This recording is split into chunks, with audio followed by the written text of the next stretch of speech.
We're back for Big East football here at Rutgers Stadium. Dave Sims along with Jeff Bostic, John Sanders. And Jeff, good to be working with you and John again, 5th year in a row. And what kind of emotions are these young men going through right now? As tough as it's been for this country, can you imagine these young men watching the playing of the national anthem and God Bless America, the emotion that's running through this country right now, and now they have to step out on that field and play a real, battle. They're gonna have a very good test. Rutgers against Virginia Tech, Dave. Number 9 team in the country, the Virginia Tech Hokies.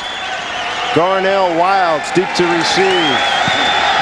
John Mulra with the kick, drives receiver deep into the end zone, and they'll keep it right there for the touchback. Jones keeps it right there, and let's go down to our third compadre, John Sanders. What do you got, John? It is the first home game here at Rutgers Stadium and the first ever for their new head coach, Greg Schiano. He has certain emotions that he will bring with him to this game this afternoon. All right, John, we look forward to working with Good emotional, but there's a job to be done, and we're going out there. We're playing the 9th-ranked team in the country, who's a very, very good football team. They're well coached, so I'm going to have to temper that emotion and be ready to do my job. And I know our coaches and our players will be ready to do their job. John, thank you, and thank you, Greg. Jason O'Henny with the first carry, takes it across the 25 to about the 26-yard line. Brought down there by Kevin McAdam, the strong safety. There's Ryan Cubitt. First true freshman to ever start a season opener for the Rutgers Scarlet Knights. Let's go. Second down and 3 after that first strong play. Cubitt trips, got some time. Ball tipped up in the air. There's an interception.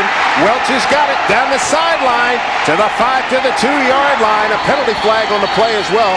But Brian Welch, the starting middle linebacker, gets the pick of the tip ball, and just like that, Virginia Tech, the number 9 team in the country, got a 27-yard return.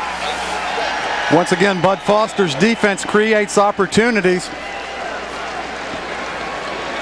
I think we're going to have a face mask call on Rutgers. It was Dion Probit. They've got the tip on that play.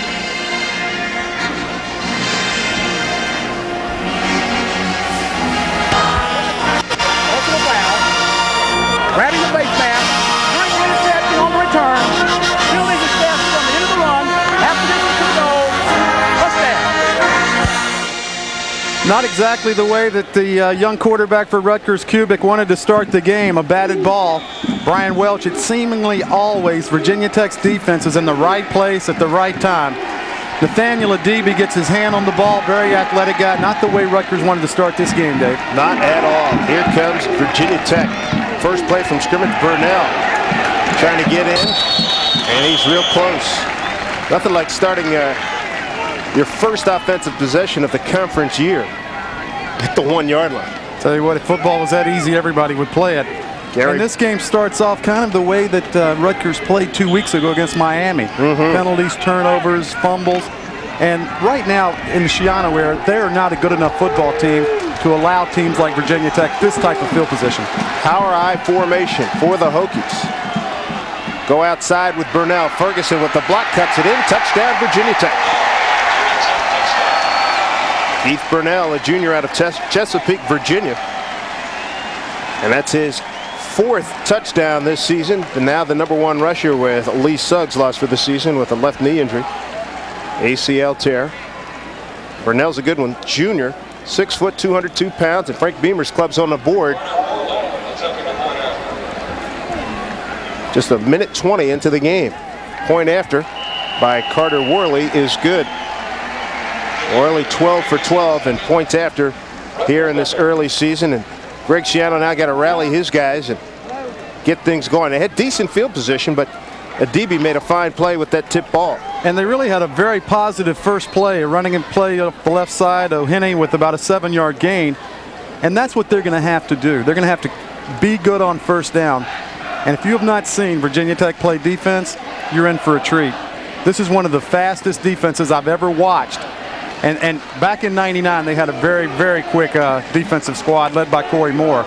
This team is every bit as aggressive and fast.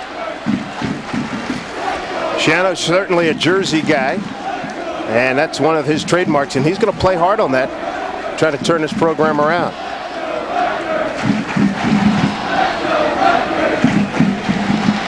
It's a good special teams unit. That's one of the things that Frank Beamer loves to hang his hat on. He is one of the best in the business. Nathan Jones deep to receive again. For Rutgers, John Mullerup will do the kick. 7-0 Virginia Tech. Just a minute 20 in. High kick. Jones taking 9 yards deep and out of the end zone. So another touchback. Take a look at the Rutgers starting lineup. Real good athlete in their tight end L.J. Smith. They look to cut him loose. He only has 5 catches on the season so far. Aaron Martin, number 82, is a guy they will throw a lot to. And they'll be matched up against these guys in the defensive backfield for Virginia Tech. A lot of veterans there, Jeff. This has got 9 returning starters from Virginia Tech's defense. 1st and 10 from the 20 for Rutgers. Cuban on the handoff. O'Henny again. Nice gain. Gets to about the 25-yard line. 5-yard gain on that O-line for Rutgers. Blackwood, Kuzmuka, Bohr, Mills, and Duffy. And Brian Bohr converted tight end at center. And they're really missing a veteran, Mike Esposito. You see the defensive line, number 71, David Pugh, spent a lot of time with his dad last night talking. You better put a helmet on that guy. No doubt about it. Trying to establish the run, maybe a 2-yard pickup as they take it right into the middle with O'Henny, and now they say a fumble. Goodness gracious. O'Henny fumbled, and Willie Pyle recovered. So another turnover for Rutgers. And in watching the starting lineups, there's one name that you didn't see in the lineup. Number 30, Dennis Thomas, the senior running back, has had great success in 2 games. One thing any football coach will tell you, start with the football, end with the football. The ball obviously out. Virginia Tech gets a lot of helmets to that football. 35, Willie Pyle recovers the football. Once again, Virginia Tech's offense with great field position. Can't beat this either. 29-yard line. Grant Knoll. Screen to the left. Ferguson got some blockers. Breaks free, 20. Keeps it alive to about the 18, 17-yard line. Brought down by Seabrooks. So Jared Ferguson, his 5th catch of the season.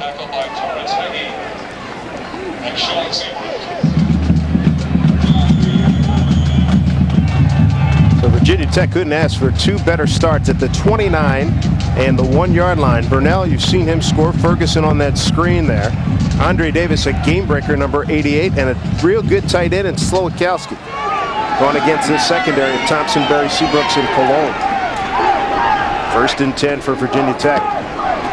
Ferguson taken down. Sean Seabrooks got in to make the tackle. Came in from his free safety spot. Take a look at the Virginia Tech offensive line. Anthony Davis, Jacob Gibson, DeMasi, the only returning starter on that offensive line. Jake Grove, a guy that's been limited with injuries, namely back injury, and Winsick.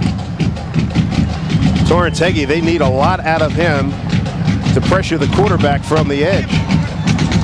Gary Brackett, he's their motor guy in the middle linebacker. No gain on that last play, 2nd down and 10. Play action for Knoll. Gets it to get loose ball. Loose ball. Who's got it? Looks like Rutgers may have got it. And it'll be Dwayne Thompson recovers on the drop ball by Sean Witten. So Rutgers gets a break back the other way. Seabrooks caused the fumble. Boy, there's an emotional turnaround there for Rutgers. They really needed it. Sean Seabrooks making big plays. First 2 weeks of the season continues that. Gets his hand on the football.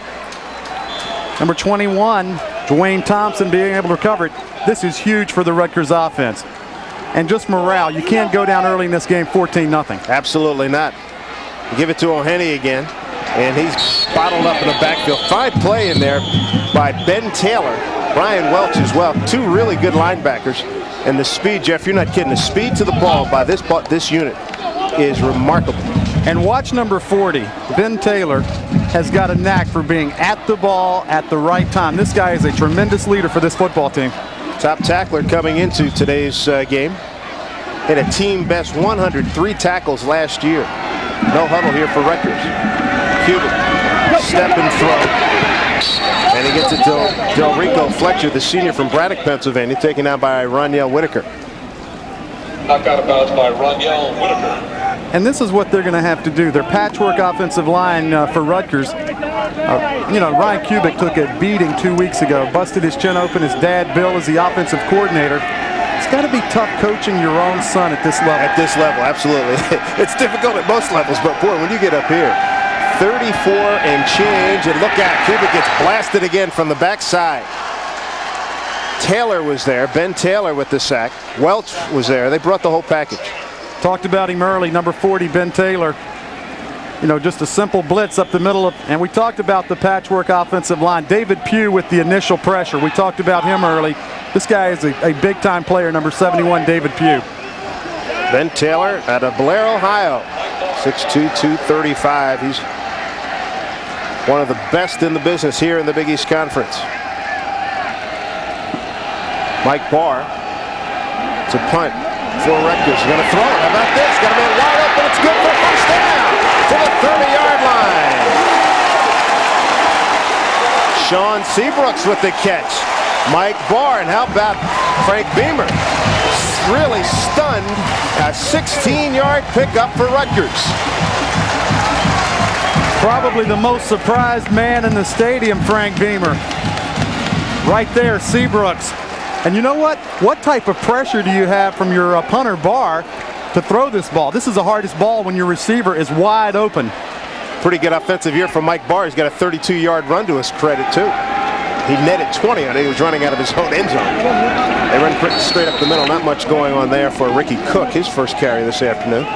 Keith McAdam on the stop, the strong safety for Virginia Tech. Yesterday when we met with Rutgers head coach Mike Schiano, the one thing that impressed me, this guy dreams big. I mean, this program has been down for a long period of time. He reminds me of a Charlie Pell when he came to Clemson. He's a hands-on, wants to get his hand and stamp his print on everything at this university. 5 wide look, Kubik throws, and poorly thrown that time, trying to get it to number 7, Delrico Fletcher. Whitaker on the coverage for Virginia Tech. When we talk about coaching your own son, how about having your son play as a freshman? What do you do 2 weeks ago? You faced the #1 team in the country. Well, we got a week off. We come back. You get the #9 team in the country. It doesn't get any easier. He wasn't seeing this type of athlete in high school. Not at all. 1 for 3, 2 yards so far passing for Ryan Kubik. 3rd down and 9. He goes from the gun again. 4 wide receivers. Screen. Middle screen, L.J. Smith. L.J. got hit, breaks a tackle, takes it to the 37-yard line. Kevin McAdam with the first hit on him. That'll leave him about 3 yards short of a first down. Ben Taylor there as well. So L.J. Smith, they try to get him going here, the senior from Highland Park, New Jersey. And I'd be willing to bet you're going to see Virginia Tech come after the punter this time. Frank Beamer is very seldom upstaged in special teams. That's right. That's by anybody in the country. Barr leading the conference in punting at 47 yards, and a little shifting there, but and they do come. Fair catch made by Andre Davis, who ran up to the 27-yard line. Penalty flag, and call's probably going to have to do with interference by Nathan Jones, number 32, 35 yards on that punt. This is a bad call. Number 32, Nathan Jones, covering downfield. He can't find where the football is. Andre Davis, number 88, coming up to catch the football. Nathan Jones did everything he could to stop. Kick catching interference on the kicking team. 5-yard penalty. 5-yard entered. First down. Bad call, plain and simple. Ball at the 35-yard line. Greg Schiano would certainly agree with you on that. Virginia Tech going to start its first possession in its own territory. Hokies lead 7-0. You're watching Big East football from ESPN+. Back here at Rutgers Stadium, Virginia Tech, the #9 team in the country, with a 7-0 lead in the conference opener for the Hokies. Rutgers comes in at 0-1, having lost at Miami a couple of weeks ago, 61-0. Virginia Tech from its own 35. Burnell, straight up the middle and finding some room down the sideline. Boy, he's got some gas, doesn't he? 20-15, finally taken out of bounds at the 10-yard line by Nick Colon. Rutgers 1-1 overall, 0-1 rather in the Big East Conference. Sees a big gain of 55 yards by Keith Burnell. And Ricky Bussell caught him in the perfect stunt. Watch Pismuka right here. He's going to avoid this area. Burnell hits it right up in there. You're talking about speed. Shiano with a somewhat undersized defensive line trying to protect them by stunning. Touchdown saving tackle right there at the 10-yard line. Longest run of the season for Burnell. He had a 42-yarder earlier this season. This time they give it to Ward. He bounces outside, maybe a gain of a yard. Actually got to the line of scrimmage. Nate Colon stopped him. Wayne Ward, senior out of Plant City, Florida. Greg Schiano yesterday said something that, you know, he needs to change the image of Rutgers football. I was down on the field before the game started. You obviously see the change on their helmet, their logo. They have actually got guys in the offensive and defensive line that look like Division I players. They spent a lot of time in the weight room and big physical tough practices. Going to need it to compete at this level. Shannon talking about wants to compete for a national championship down the road. Here's Whitten, who is called down at the 6-yard line. Coverage on the play by Tony Berry. Sean Whitten fumbled the last time Virginia Tech had the ball. Sean's a junior out of Elizabethton, Tennessee. That's his 6th catch of the season. Got his first start against Connecticut a couple of weeks ago.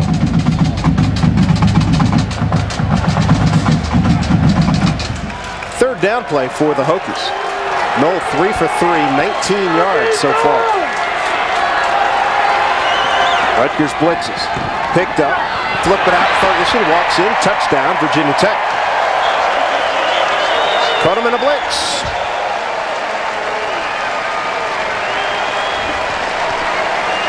Rutgers is so intent on stopping the run. Look at all of these people in the box. 9 people on the box.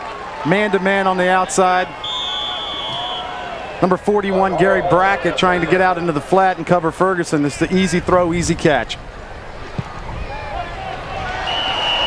Wiley's point after is good. 7:13 to go here in the first quarter. And Virginia Tech and its conference opener leading 14-0 here at Rutgers. Virginia Tech over Rutgers here at the 7:13 mark here in the first quarter. It's your scoring drive. Big play though, the Burnell 55-yard run. That was the first play after they'd picked up 5 more yards on an interference on the punt. Mullerup, low liner this time. They got a chance for Rutgers to return it, but he gets a bounce over Jones's head and out of the end zone. Let's check in with our Sports Center studios and Mike Gleason with a look in on the BC Navy game. Well, Dave, BC down in this one. Check it out. Brian Madden steps back and he finds Jeff Gaddy. This one covers 49 yards of real estate. Navy on top of BC, 7-0 in the first. Let's go back to Dave and Jeff at Rutgers. Mike, thank you very much. Can you imagine how fired up those Navy kids must be? Tell you what, they're a well-disciplined team. Rutgers keeps it on the ground. Not a lot going on there. Ricky Cook got the carry. Jake Housewright with the tackles, a penalty flag on the play. And it was a very late flag coming from the field judge. Look for some type of personal foul. Third time Rutgers has started at its own 20.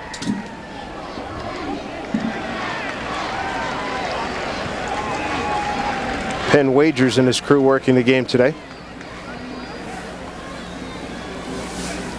Greg Schiano, vast experience for a guy 35 years old. And he has coached with some top head coaches. In Chicago, he was with Dave Wanstad. Obviously last year with Butch Davis, now with the Cleveland Browns. Illegal block in the back against the offensive team. Penalty is from the previous spot. Replay first down. So that's going to back Rutgers up, and Greg Schiano's face, his expression on his face said it all. They're going to go no huddle. They're backed up to their own 10. Josh Hobbs in the game. He's a man of motion, top of your screen. Cubitt looks for him, throws it out to Hobbs. And he gains up to about the 18-yard line, picks up 8. Taylor was there. Had some help from number 24, Larry Austin. Larry, the field corner for Virginia Tech. What do you think of this no huddle? I know West Virginia's running it. I would not like to be the offensive lineman in the no huddle.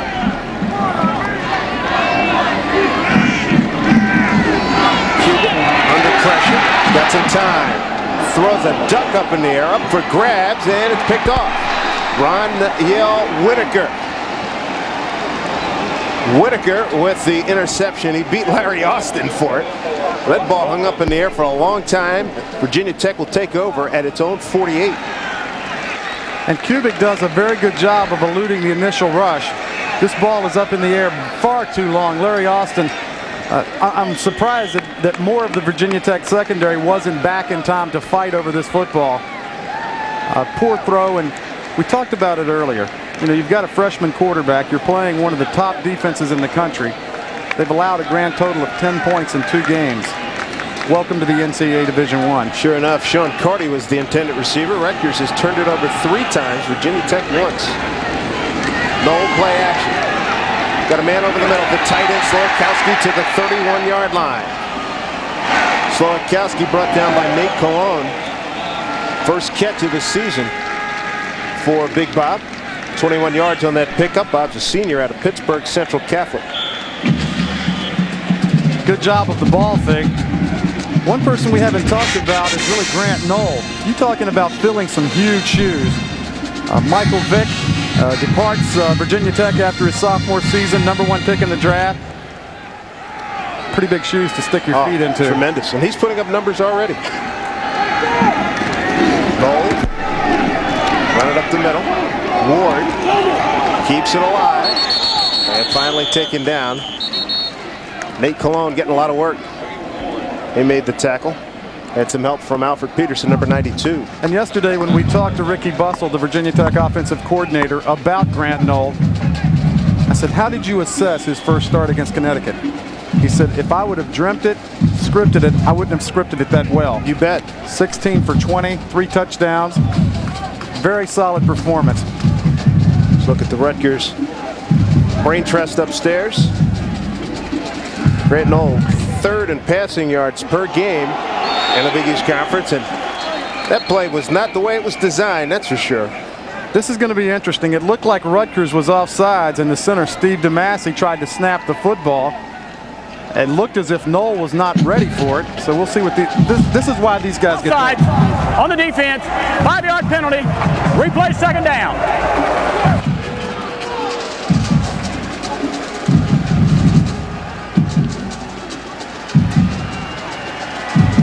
Greg Schiano pleading his case to the line judge to no avail. Nick Traynor. But they walk this one off. Tough to tell from this angle. It looked from up on high that Rutgers was a little bit in the neutral zone. Steve DeMassey snapped the ball. Quarterback's not ready for it. Got Emmett Johnson to the bottom of your screen for Virginia Tech. 2nd down and 3. A run Ward. Got a sweep right side. Turns it up. 2nd effort. Got him the 1st down and more.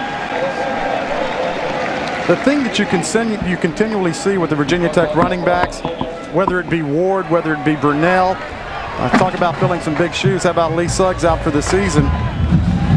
So many of the defenders bouncing off their running backs. And I was on the field before the game. You're going to see a special young man, number 7, Kevin Jones. Highly touted recruit, running back. You're talking about a guy that is put together. Sure enough. Watch them in drills. I'll tell you about that in a second. 1st and 10 from the 17. Fullback gets a rare opportunity. Doug Eastler.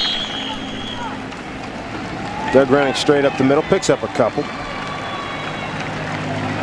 And you're talking about the young man Kevin Jones. There's a look at Doug. But they had that with the running backs. They had like a bull in the ring thing where one guy gets the ball and turns around, points at the guy, and they run into each other to get loose. Kevin Jones practically wiped out Jared Ferguson on this one drill. You know what? It's normally attack the people in different colored jerseys. Well, Jones is in the game right now. Big fan favorite already in Blacksburg. Virginia Tech got him beating out Penn State, among others, principally Penn State. Knoll with time, end zone, touchdown. Emmett Johnson with his first TD of the season. That's a 16-yard hookup. And he beat Dwayne Thompson on that play. And for Grant Knoll, he's got 6 TDs on the season. This was not a throw that I'm sure Grant Knoll will be proud of. It'd make Billy Kilmer proud. And you see Thompson falling down. Another thing that you realize, Virginia Tech has some big, rangy wide receivers. Yes, You're seeing one of them right there. No doubt about that one. 16 yards on that scoring play. And the day that Grant Knoll's having, how about 6 for 6, 62 yards, 2 touchdowns. And a long one so far in the home conference opener for Greg Schiano. It's 21-0. Frank Beamer and the number 9 Hokies. Dave Sims, Jeff Bostic, and John Sanders and our Big East crew with you as we open up our 2001 season. 21-0 Virginia Tech. 14 points already off of turnovers, and John Morup is having a fabulous day with kickoffs. There's another one into the end zone. Let's get another Sports Center update. Mike Gleason. Mike's going to tell us about Penn State and Wisconsin.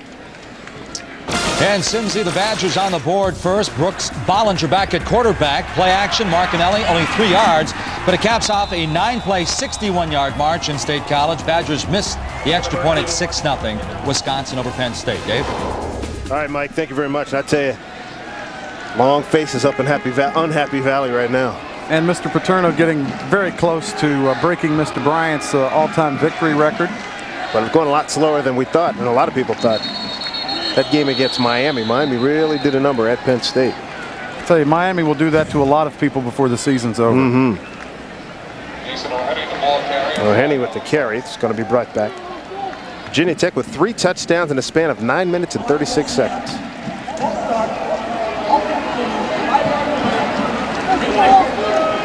Boy, sadly, if you can think of something bad, it's gone badly for Rutgers right now in this football game. And they've been their own worst enemy. 3 turnovers, multiple penalties. The last penalty on number 85, L.J. Smith, illegal procedure. And we said it earlier, they're not a good enough football team to continue to hurt yourself with field position. That's what the coaches were saying yesterday. Bill Cubitt in particular on the offense, 10 guys are doing everything right, the one guy messes up. And the interesting thing, when we were talking to him, we asked him one question. Tell me who was a standout on your offensive line. And there was dead silence for about 10 seconds. Yep. His offensive line has gone through a lot of injuries. You don't see Mike Esposito in the lineup, sorely missed. And they're a young group that's just learning to play together. Cubitt, top 20 high schooler in the country, number 1 in Missouri. Running for his life here. Look at his speed. Look at that speed. Oh, my goodness. Ben Taylor. Wow, did he close in. We talked about their speed. Bud Foster, their defensive coordinator at Virginia Tech. It's amazing when you watch the tape, but game day, when you watch the live action, Ben Taylor on a mission. You're going to see his hat around the football all afternoon. If you gotta have 45 or 50 football players, give me 45 Ben Taylors. Oh, amen. Cubitt looked like he was in the clear, and all of a sudden he had nowhere to go. They only rush 3. Screen, L.J. Smith, house right, slows him up, and then gets a lot of help. Dan Wilkinson, one of the defensive tackles there, number 54, gets over and gets a piece. He's a senior from West Palm Beach, Florida. Undersized but strong. 6'1", 258 is what they list him at. I saw him in the elevator yesterday, and there's another Dan Wilkinson that plays for the Washington Redskins. I said, "You're not Big Daddy." Little Daddy. I said, "You're Little Daddy." He's only about 80 pounds smaller than Big Daddy.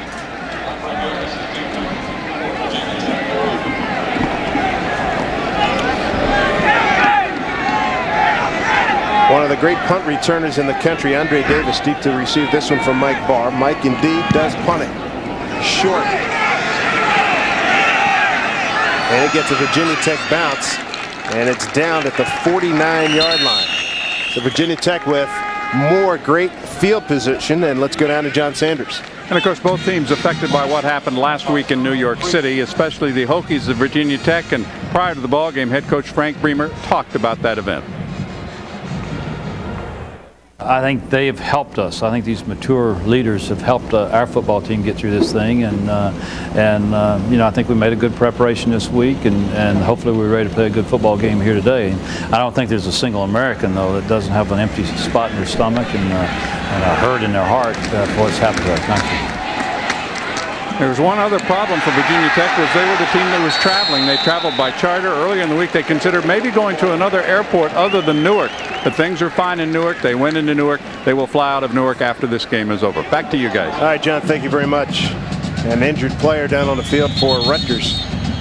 And Jeff, back to a point you made and we've made for years in watching Big East football and covering Big East football now on TV and radio since about 1990. And a thing I remember always you can count on from Frank Beamer clubs, their running backs, I mean, you really have to bring them down. They had third, fourth, and fifth effort. Jones showed you some on that play. And the one person that really doesn't get a lot of the accolades probably the way he should is Mike Gentry, the weight coach at Virginia Tech. When you see these people, offensive linemen, defensive linemen, linebackers, running backs, DBs, they are all put together, very strong.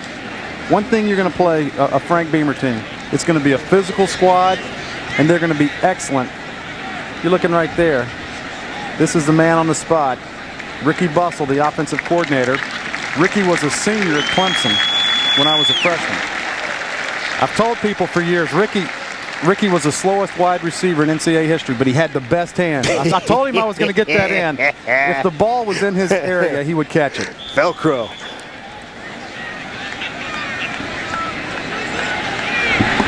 There's Billy Height, running backs coach. Kevin Jones deep back in this offset I. Second down and 4. Jones gets the carry. He's got room. 30, 25, some spectacular blocking after a good read after that play got closed down. Wayne Briggs finally ran him out of bounds. He is creating a legend already. Kevin Jones, an 18-yard run. I'm sure that Billy Height, the running back coach, would love to take credit for this. You don't coach this. This is God-given ability. Check this block out right there. Number 47, tremendous block with Briggs, but look at this young man's speed. Briggs with a terrific block. Penn State thought they had him. He was a sensation in suburban Philadelphia. So the number 7 lives on. Sure enough. Oh, he delivered a blow there. How about that? Saw that he didn't have a lot going for himself. He runs over Terrell Freeney. And that's the part you like about this running back. When he gets to the point of impact, he's not going to stand up and get hit. He drops his shoulder. We call that running north and south. That's what football players do, run north and south. Does a good job of it as Tech is rolling. He's got 3 carries, 31 yards. Kevin Jones. Yeah, you thought number 7 would be put away for a while after what Michael Vick did the last couple of years. And boy, flags all over the place that time.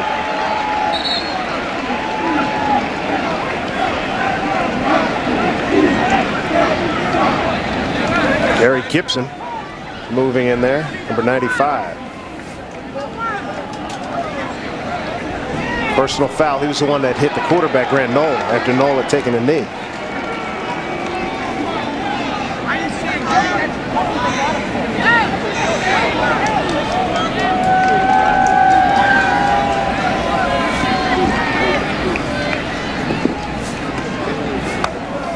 Prior to the snap, offside on the defense.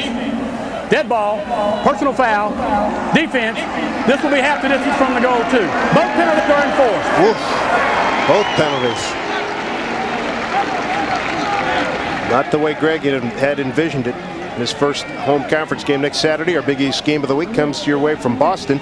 BC Eagles will host what will surely be an emotional squad from West Point, a team that will be in the opponent at Alumni Stadium, but you can bet they'll receive warm greetings from everybody there. That's next Saturday at noon Eastern, BC and Army. Jones has been the featured player in this drive here by Virginia Tech. Hokies up 21-0. Final minute, first quarter. Jones Gets it outside. Takes 3 men to bring him down at about the 7-yard line. Leading the charge, Ben Martin, number 29. It's early to start comparing Kevin Jones to somebody that is a star. But he has somewhat of the running style of the former LA Ram, Indianapolis Colts, Eric Dickerson. A little bit of upright and the ability to cut side to side and really get up into the hole. And then deliver a blow, too. The thing I like, he'll drop his shoulder. Eric Dickerson would not drop the shoulder. Jones at 6'1", 205. Terrell Parham in motion. Let's go, Knight! Fake it. Knowles got time. End zone. Touchdown. Parham, the man in motion. The junior out of Bartow, Florida. His first touchdown this season. Grant Knoll having a real good afternoon. His third TD hookup this afternoon. And Knoll does have a tremendous amount of poise as advertised from the coaching staff.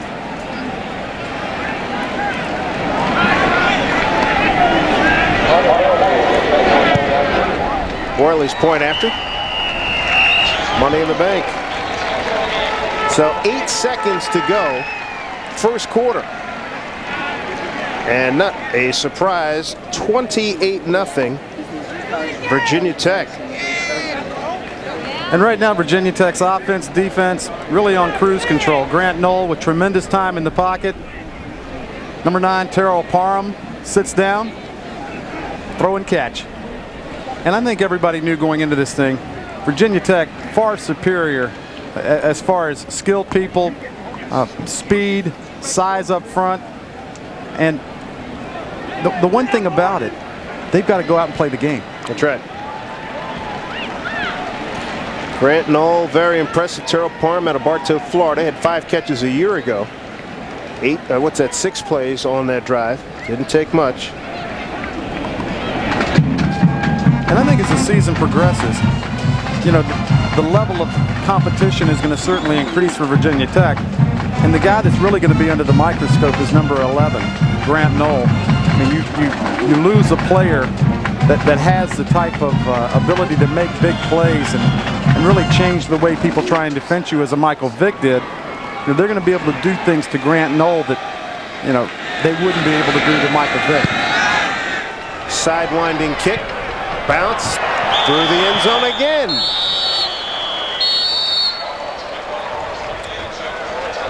Let's go down to John Sanders. John's got an injury update for us, John. Well, the one thing Rutgers can't afford is injuries to that defensive unit, and Brian Bender went out on the previous series, and then you saw Sean Seabrooks go off. Seabrooks came back possibly with a bruise on his back. For Brian Bender, it was a shoulder stinger, so both are still in the game, but they've got to stay healthy. They're going to be needed. You can bet on that, guys. John, thank you. Rutgers 6 possession, 5 have started at the 20. Down 28-0. Final few seconds here in the first quarter.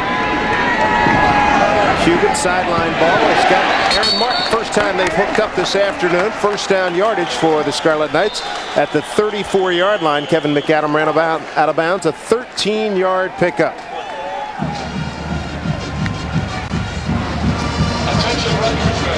So that will do it for the first 15 minutes of play here at Rutgers Stadium, the birthplace of college football.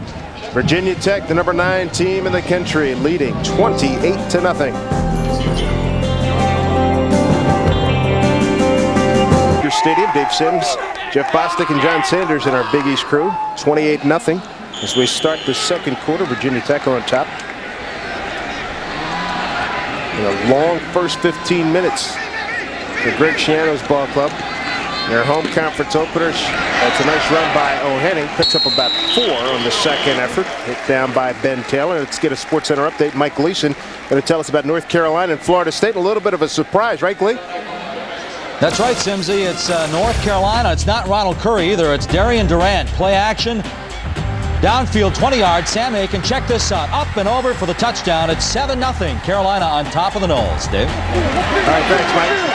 Another pass at reception by Aaron Martin. Kevin McAdam with the tackle. How about, have you seen Florida State yet? I know they're loaded again, but maybe not quite as loaded, but they're still pretty darn good. Well, they're 6th in the country. They're pretty, don't ever feel sorry for a Bobby Bowden. Absolutely not. You know, for talent. You're not going to have a lack of talent on that football squad. they were extremely lucky last week with the games being canceled as they should have been. They were to have met Georgia Tech. I think Georgia Tech is at a point right now where young, inexperienced quarterback for Florida State, they may have beat Florida State. Jason O'Henny with a nice run, and then he ran into Willie Pyle. He stood him straight up, and then a penalty after the fact. O'Henny looked like he was going to possibly break through, get big yardage. And this time the penalty's against Virginia Tech. And this is going to be the 15-yard variety. Going to mark it from the spot of the Rutgers 49. Dead ball, personal foul, grasping the face mask against the defense, 15-yard penalty, into the run, automatic first down.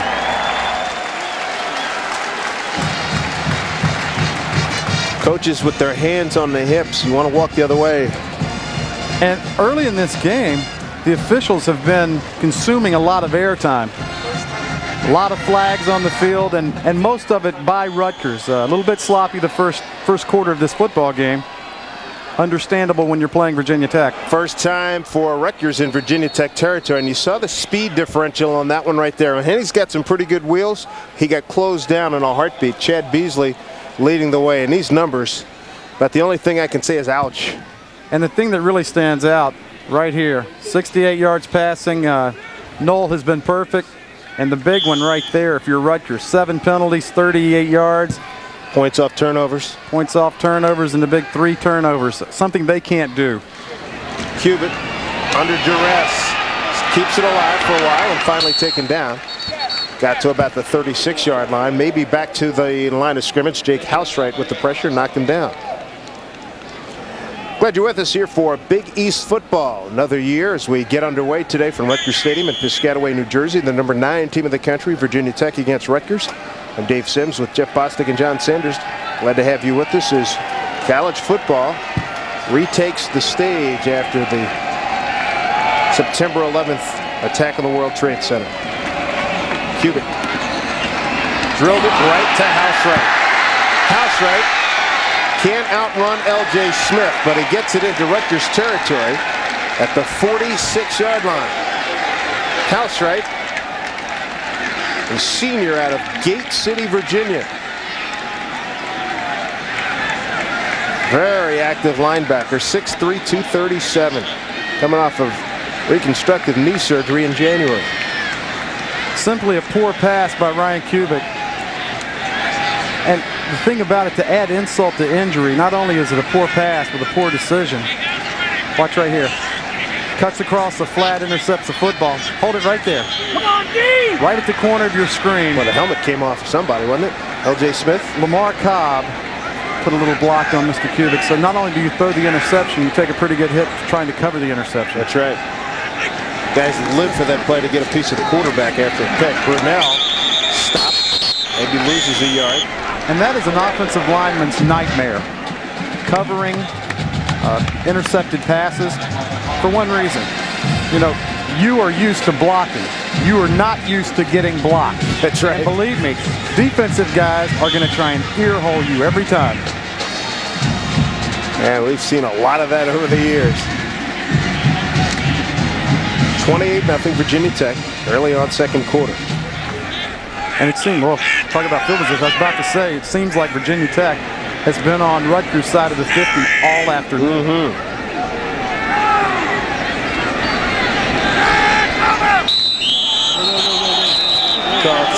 Set timeout. Well, that's close to illegal. Sure motion. is. Sure is. Push the envelope.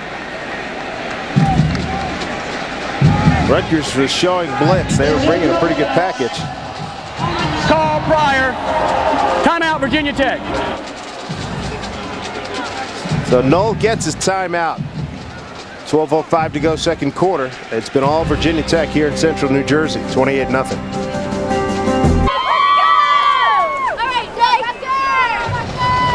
Lively spirit here at Rutgers University, even though the score is 28-0 Virginia Tech, largely through the efforts of this young man, Grant Knoll, the quarterback, pitching a perfect game. Look at that, 7 for 7, 68 yards and 3 scores. and we've only played 18 minutes. You know what I like about him, too? The body language. Doesn't seem stressed out there, relaxed. Even when they've been in his face, stood in there and thrown the ball nicely. Burnell got a pretty good block from Steve DeMasi right up the front. Nate Colon with yet another tackle. Nate must be coming up on about 12 tackles so far. Grant Knoll, really good first quarter plus at this stage of the game. And you're really not seeing any passes, Dave, that are hard. These are easy little swing passes to the flat. He has Parham sit down in the end zone, easy throw, easy catch. And the one thing that we haven't talked about, Rutgers has not put any pressure on him today. That's right. Hasn't knocked him around any. Out of the gun, Burnell can't get away from Nate Colon. Nate Colon is having an all-conference day.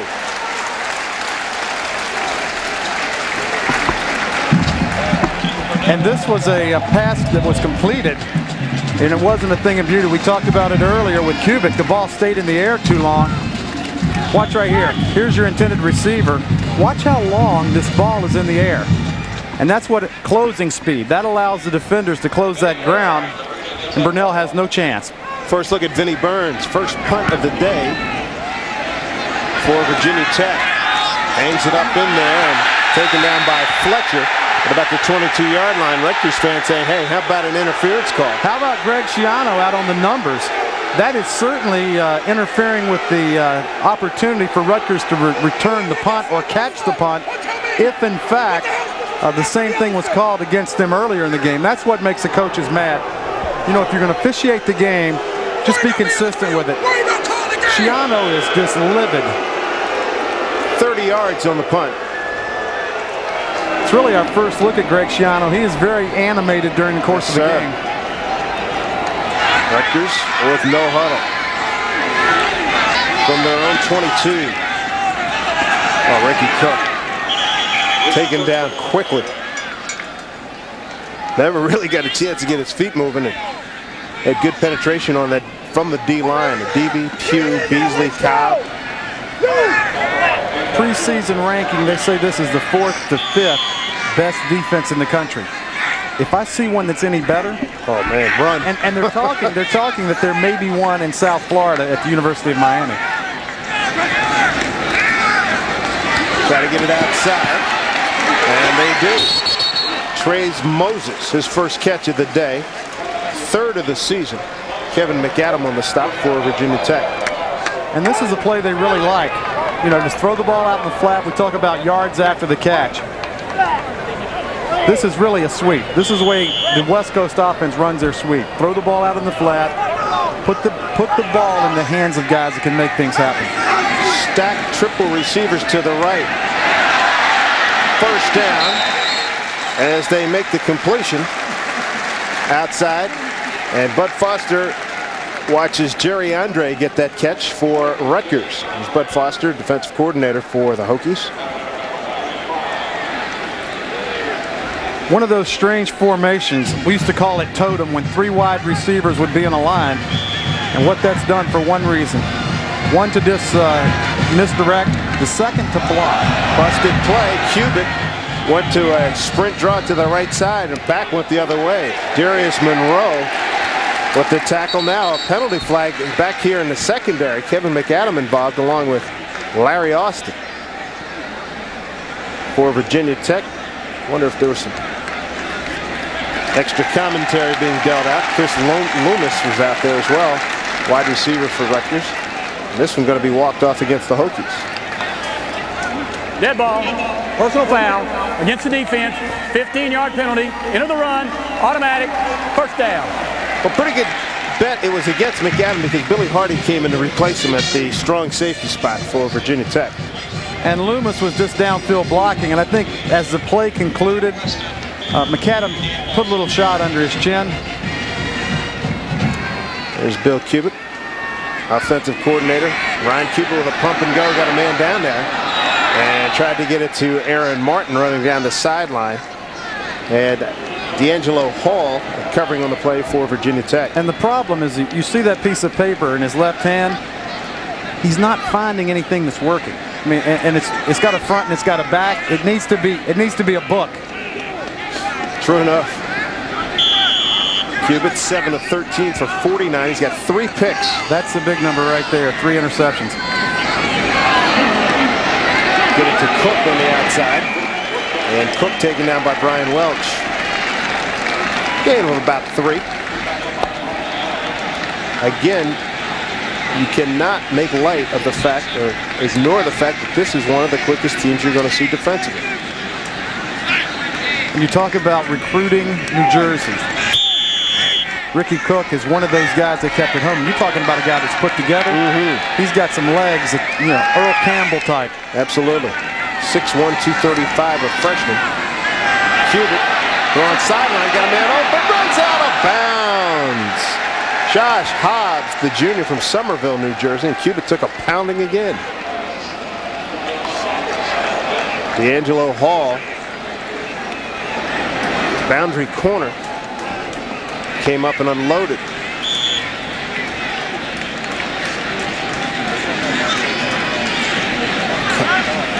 Colas got him too, number 99. I think what Bud Foster was so upset about, toward the end of that play, you could see an illegal chop block. Offensive tackle had the end engaged, tight end cutting. That's a no-no. Barr's punt so far, 35 and 31 yards. Andre Davis makes the fair catch at the 11.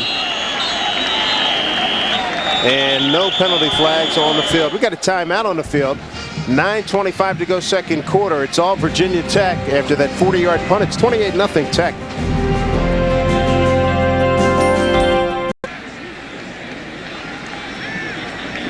Virginia Tech 4 scores on the board. 28-0 over Rutgers. 9:25 to go here in the second quarter.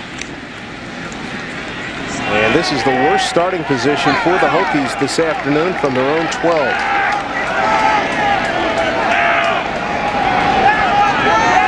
Ferguson back in at fullback. Good stick by Seabrooks on the blitz for Rutgers. Let's go down to John Sanders, standing by with Rutgers AD Bob Mulcahy.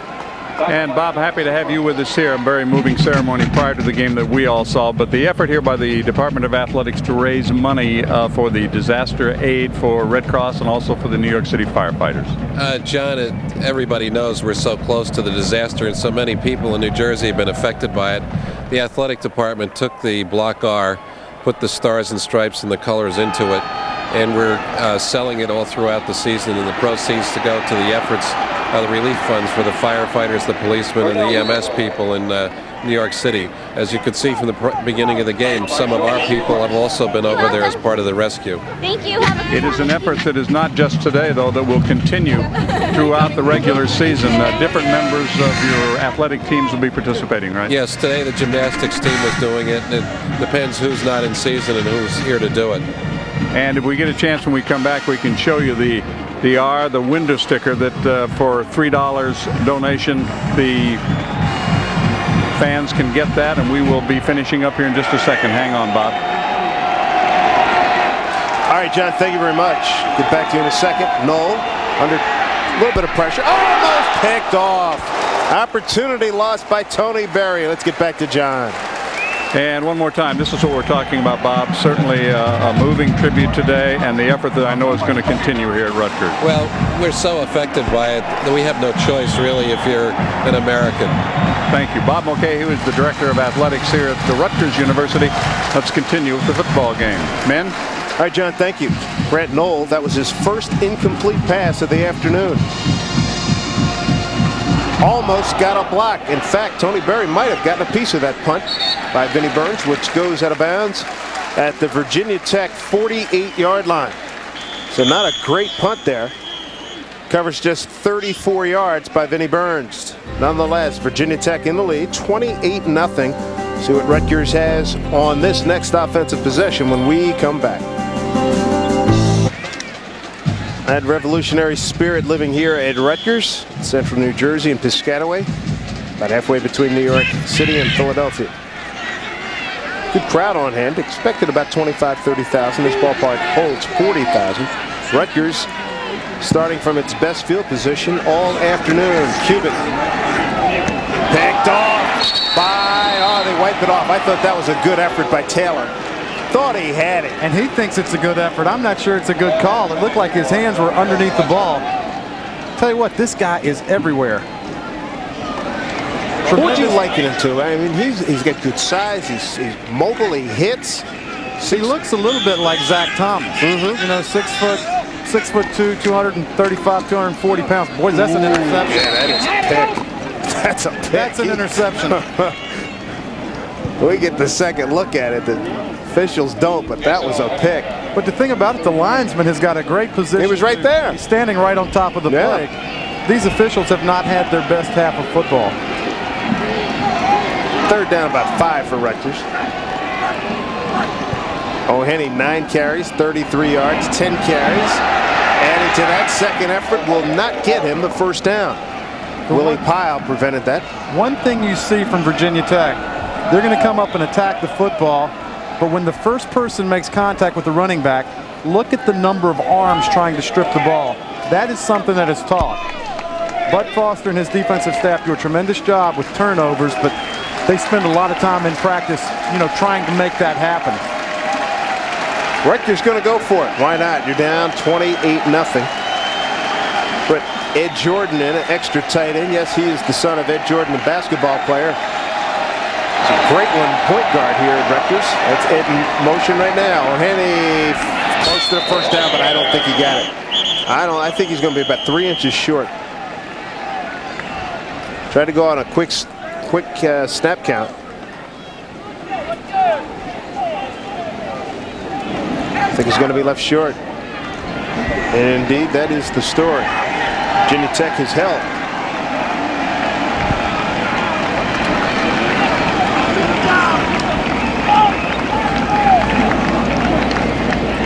Why not? You go for it, right? Well, you're down 28-0, and you know you need to make something happen positive offensively. I like the call. And you know, you're at home, you're playing in front of your crowd, and the key is if you're not good enough to gain a yard and a half or 2 yards, you probably don't deserve to be in it anyway. So lay the cards out on the table and see what we've got. Nice play by Lamar Cobb coming in from his defensive end position. That's Davis in motion. Wayne Ward, second effort, picked up about 3 yards. Raheem Orr was there, among others, for Rutgers, along with Billy Tillich, number 96. And as you look at this game so far, Dave, this has really been a case of Rutgers as being their own enemy. The big play happening, the batted ball that was intercepted by Brian Welch, the fumble recovery by Willie Powell, the 55-yard run by Burnell. You know what? You know, you take 3 or 4 or 5 plays out of the game, Rutgers has not played that poorly. Right. Big difference at the quarterback position. No doubt about it. Nola Jr. gets hit there, pitches out to Ward. Ward with blocking room and second effort. Something we've been saying all afternoon, thrown out of bounds by Billy Tillich. But he picks up the first down into Rutgers territory. They're going to mark as progress. Let's see, at the 44-yard line, a gain of 16. And so often you talk about the success of a running back. The one thing you've got to have people that are willing to block. Wide receivers, tight ends. Watch the blocking he gets right here. Freeze it right there. This is a tremendous block right there. Browning Wynn, number 93. Another block on the edge by the All-American Andre Davis. This is what makes big runs. The blitz. Jones runs right into it, picks up about 3. Wow, did you see that last surge there by number 57, Anthony Davis? One of those things we talked about yesterday. You're standing around a pile, just looking, you're going to get hit by this Virginia Tech O-line. And Anthony Davis is 324 pounds, folks. Don't stand around the pile. No, don't be anywhere near the pile. The only thing you can get is hurt. Anthony Davis did his first block and a secondary block late and just lit up a DB. There he is. Here's the theory behind the piles. Either get in the pile or get away from it. That's it. Come on, Red. Come on, Red. Jones, 5 carries for 34 yards. Second down, about 8. Good protection for Noel. Man over the middle. Tight end. He's got number 93, Browning Wynn. Nate Colon with the stop. Browning Wynn, senior out of Jonesville, Virginia, with the Lehigh School. Good, tough blocker. Entered the season with 15 of his 16 catches last year. Went for first downs. and so did this one. Right here. You know what? If you block for me, Ricky Bustle says, I will throw the ball to you. Browning Wind is running a little four route there. And the thing you like about, two tight ends, Slowakowski and Wimp, very deep at the tight end position. Your quarterback has all day in the pocket to throw the ball. Here's Knoll. He's got Andre Davis. At some point, they got to go to him, you'd think. Jones got a good block to the edge. Turns on the juice. Picks up about 8. Fullback Wayne Briggs led the way.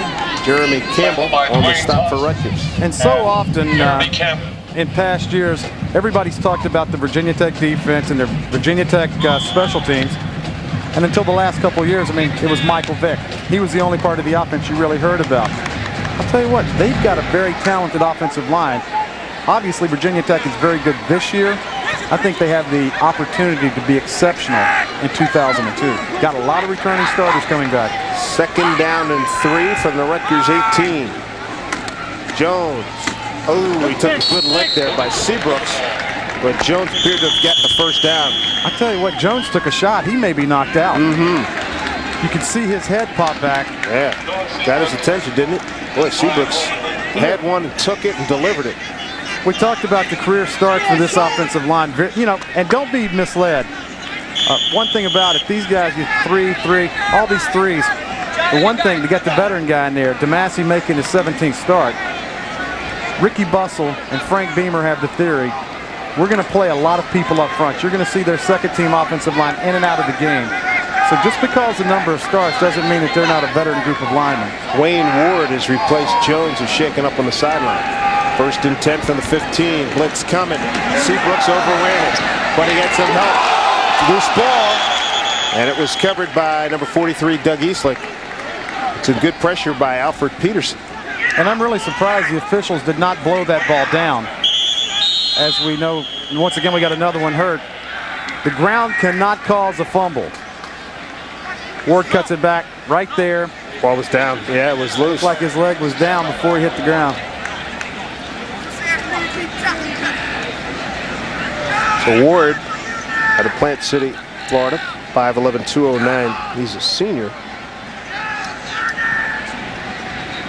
Blocked 2 punts, twice Conference Special Team Player of the Week last season. And with the injury to Lee Suggs, how big is the Kevin Jones recruiting war?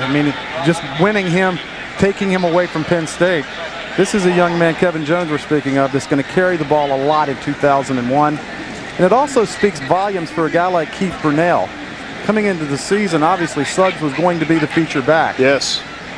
And it tells you how well he prepared during the offseason in the weight room, conditioning, to be able to step in there and be a starter.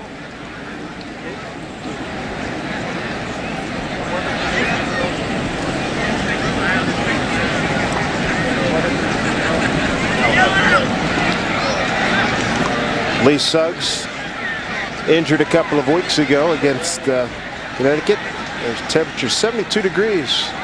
Start out very humid. See, 93% still is pretty humid. 7 miles per hour out of the southwest, partly sunny. Very cloudy this morning when we got up. Wayne Ward gets up and leaves under his own power.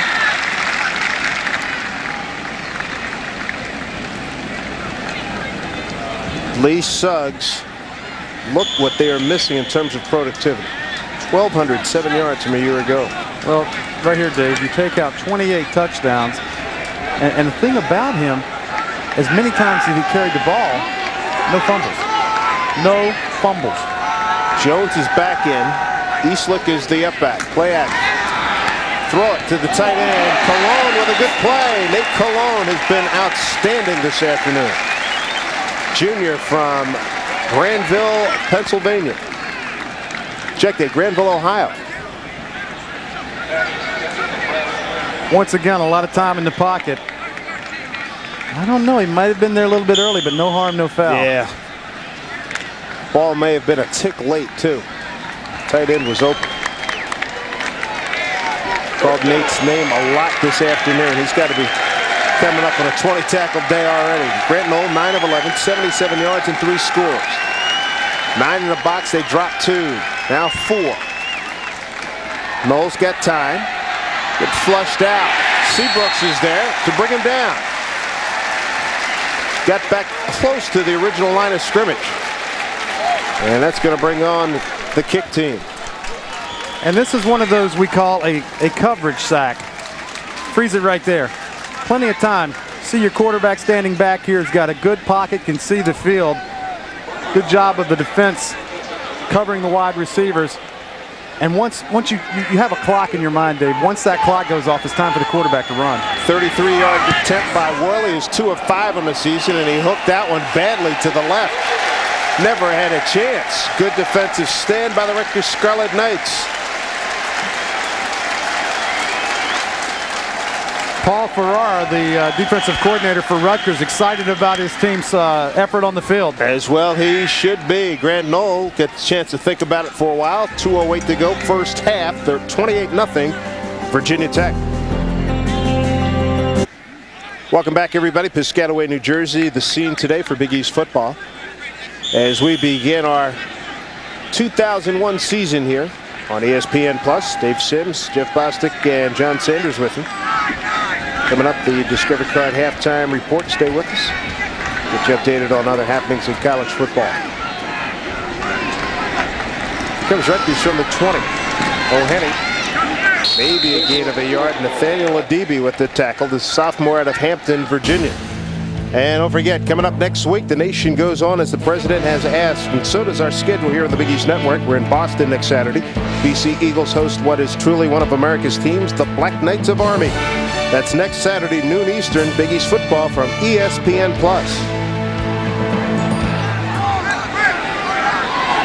On Brave Old Army team, one of the great fight songs of college football. O'Henny slams in there. Not much. Brian Welch. Number 34 is there to greet him. This is a tough, hard-nosed defensive unit. And they've got a great complement. They've got 2 guys inside in Chad Beasley and David Pugh. And mainly Beasley is probably like a space eater. You know, he eats up a lot of space and consumes a lot of people. Pugh moves the pocket. Then they got the 2 defensive ends with tremendous athleticism and speed. DB and Cobb. And then they've got a linebacking core led by Taylor and Housewright. I mean, and they've got veterans in the secondary. Where is the weakness? Yeah. 9 returning starters. 9 guys on that defense that will run sub 4.6 40s. That's really scary. That's fast. Yes, indeed. Not too much relief. Dion Provitt is not too shabby either. Number 3, the other one of the outside linebackers. Just a sophomore. Let's go down to John Sanders, an update on Wayne Ward's situation. How's he doing, John? Well, not too well. You saw him leave the field, and the diagnosis is bruised ribs. And with that kind of an injury and this kind of lead, you'd have to think that there's no need for him to go back out there. That's a good point, John. And Jeff and I were just talking about Frank Beamer's decision a couple of weeks ago to leave Lee Suggs in a game, and Lee came out and he's done for the season. So you can bet Frank will be conservative today, to say the least. Rutgers 1 of 7 on third down situations. Right now, 3rd and 7 at the 23. Cuban pump and go. Sideline, lot of contact. And a penalty flag. Roniel Whitaker on the coverage. He was running stride for stride with Josh Hobbs. And that was really a play that they're going to call interference on, that Whitaker had no need to try and get his hands on anybody. Your sideline is your friend. But lost his gum. You know that's what? how mad he is. That's bad. When you get so upset. That's interference against the defense. 15 yards from the previous spot. Automatic first down. How upset does your defensive coordinator, Bud Foster, get? Watch this, folks. We talked about it. The sideline is your friend. I'm not sure that ball is catchable by the receiver for one simple reason. He is out of bounds. Check how close to the sideline. He's got both of his feet out of bounds, folks. Bud Foster lost his gum on that one. Hope he's got a re-up. Cuban in trouble. Down he goes. Sacked by Chad Beasley. We talked about the team speed. How often do you see a 290-pound defensive tackle running down a quarterback? With ease. I mean, it wasn't a contest. And I played with Chad's father in Washington for a couple of years, Tom Beasley, and former Virginia Tech great. Had some good years with the Pittsburgh Steelers, picked up some jewelry there. Picked up another piece of jewelry with us in Washington. Tell you what, he comes from good stock. Tom Beasley, good, as good a person as you want to meet. Well, they've done pretty well at Virginia Tech jewelry-wise. 8 straight bowl games. Oh, yeah. I mean, Frank is running out of fingers. I'm telling you. It's pretty impressive. Yo, Frank, hey, good to see you. My goodness, where did you get that? Oh, man. Gator Bowl last season. And you talk about Rutgers trying to rebuild a program. Remember back in 1992, they were trying to run Frank Beamer out of Blacksburg. And he's an alum. He's a homeboy. They're going to get it done here. And the one comment I like from Greg Schiano, we're going to build a foundation, and it's going to be on stones. He said, we're not going to build anything on stilts. He said, when we rebuild this program, it's going to last the long haul. And, he's talking about competing for national championships. That's a little bit far-fetched right now to me, but Bud Wilkinson, the former Oklahoma coach, had one comment. He said, you've got to have a dream come true. Bingo. 2nd down and 15 from the 33. They rush 4. Cuban hangs in. They throw short to L.J. Smith to the 35-yard line, where he's brought down by Ben Taylor. Let's get some more on Greg Schiano. Here's John Sanders. Well, you talk about the tradition that he is trying to build here at Rutgers University, and Rutgers is the birthplace of college football. They have started a new tradition where the fans line up as the players arrive at the stadium, at Rutgers Stadium, and led by their coach, they go up and touch the statue that's dedicated to that first game back in 1869. All part of the tradition that they are trying to build and begin here at Rutgers University. Even after 132 years, they still need to establish a football tradition. Men? Sure enough. Thanks, John. O'Henny with a nice run. Picked up about 8. Set up a 3rd and 5. And this is just a fabulous facility. And that was one of the things Shannon was talking about. They have great facilities here. This ballpark, if you're thinking down the road, has plenty of room to expand. They hold about 42 and change. It's a smaller version. It's like the little brother of Giant Stadium. Well, here's the deal. Let's fill this part of the stadium up first. And I think he's going to do this. This is a guy, when you sit down and meet with him and talk, face to face, he has strong convictions in what he says. And I'm convinced he's been in enough programs. He knows what it takes to build a champion. And he's going about it right by staying in the state of New Jersey to try and find his talent. They've hit every high school program in New Jersey. Said he went to every high school in the state of New Jersey, Good Lord. I mean, you're talking about time away from the house. Yes, sir. And don't forget, New Jersey is the most densely populated state in the Union. And he's got a niche down there in South Florida. Yeah, that's impressive. And last time I've checked, Florida turned out a few good college football players. Remember, is the state of Rutgers from New Jersey. 9 of the 11 assistant coaches, recruits, verbals, they're in good shape. Remember, a guy we've always admired, Don Nealon. He did a lot of scouting down at Florida for West Virginia, penalty flag, and there's multiple penalties on that one.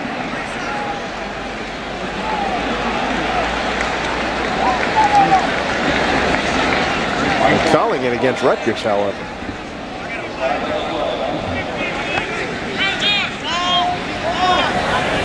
Prior to the snap, illegal substitution, 5-yard penalty. The team has to give the defensive team at least 3 seconds by rule.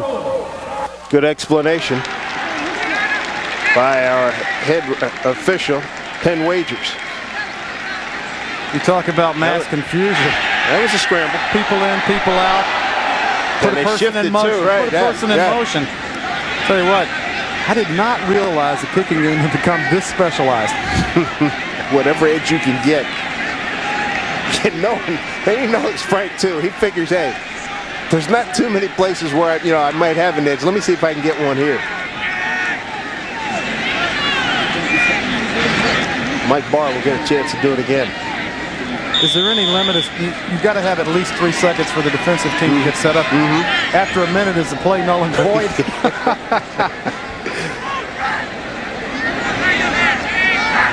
Mike's kept him honest. He's got to complete a pass threat. Good kick. As he gets him cornered. Hey, how about that?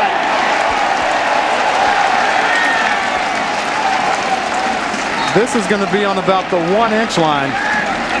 Not only was that thing look like it was just fired from one of those, you know, one of those judge guns that can. Yeah. They're going to say it when it hit the pylon for a touchback, a 56-yard punt.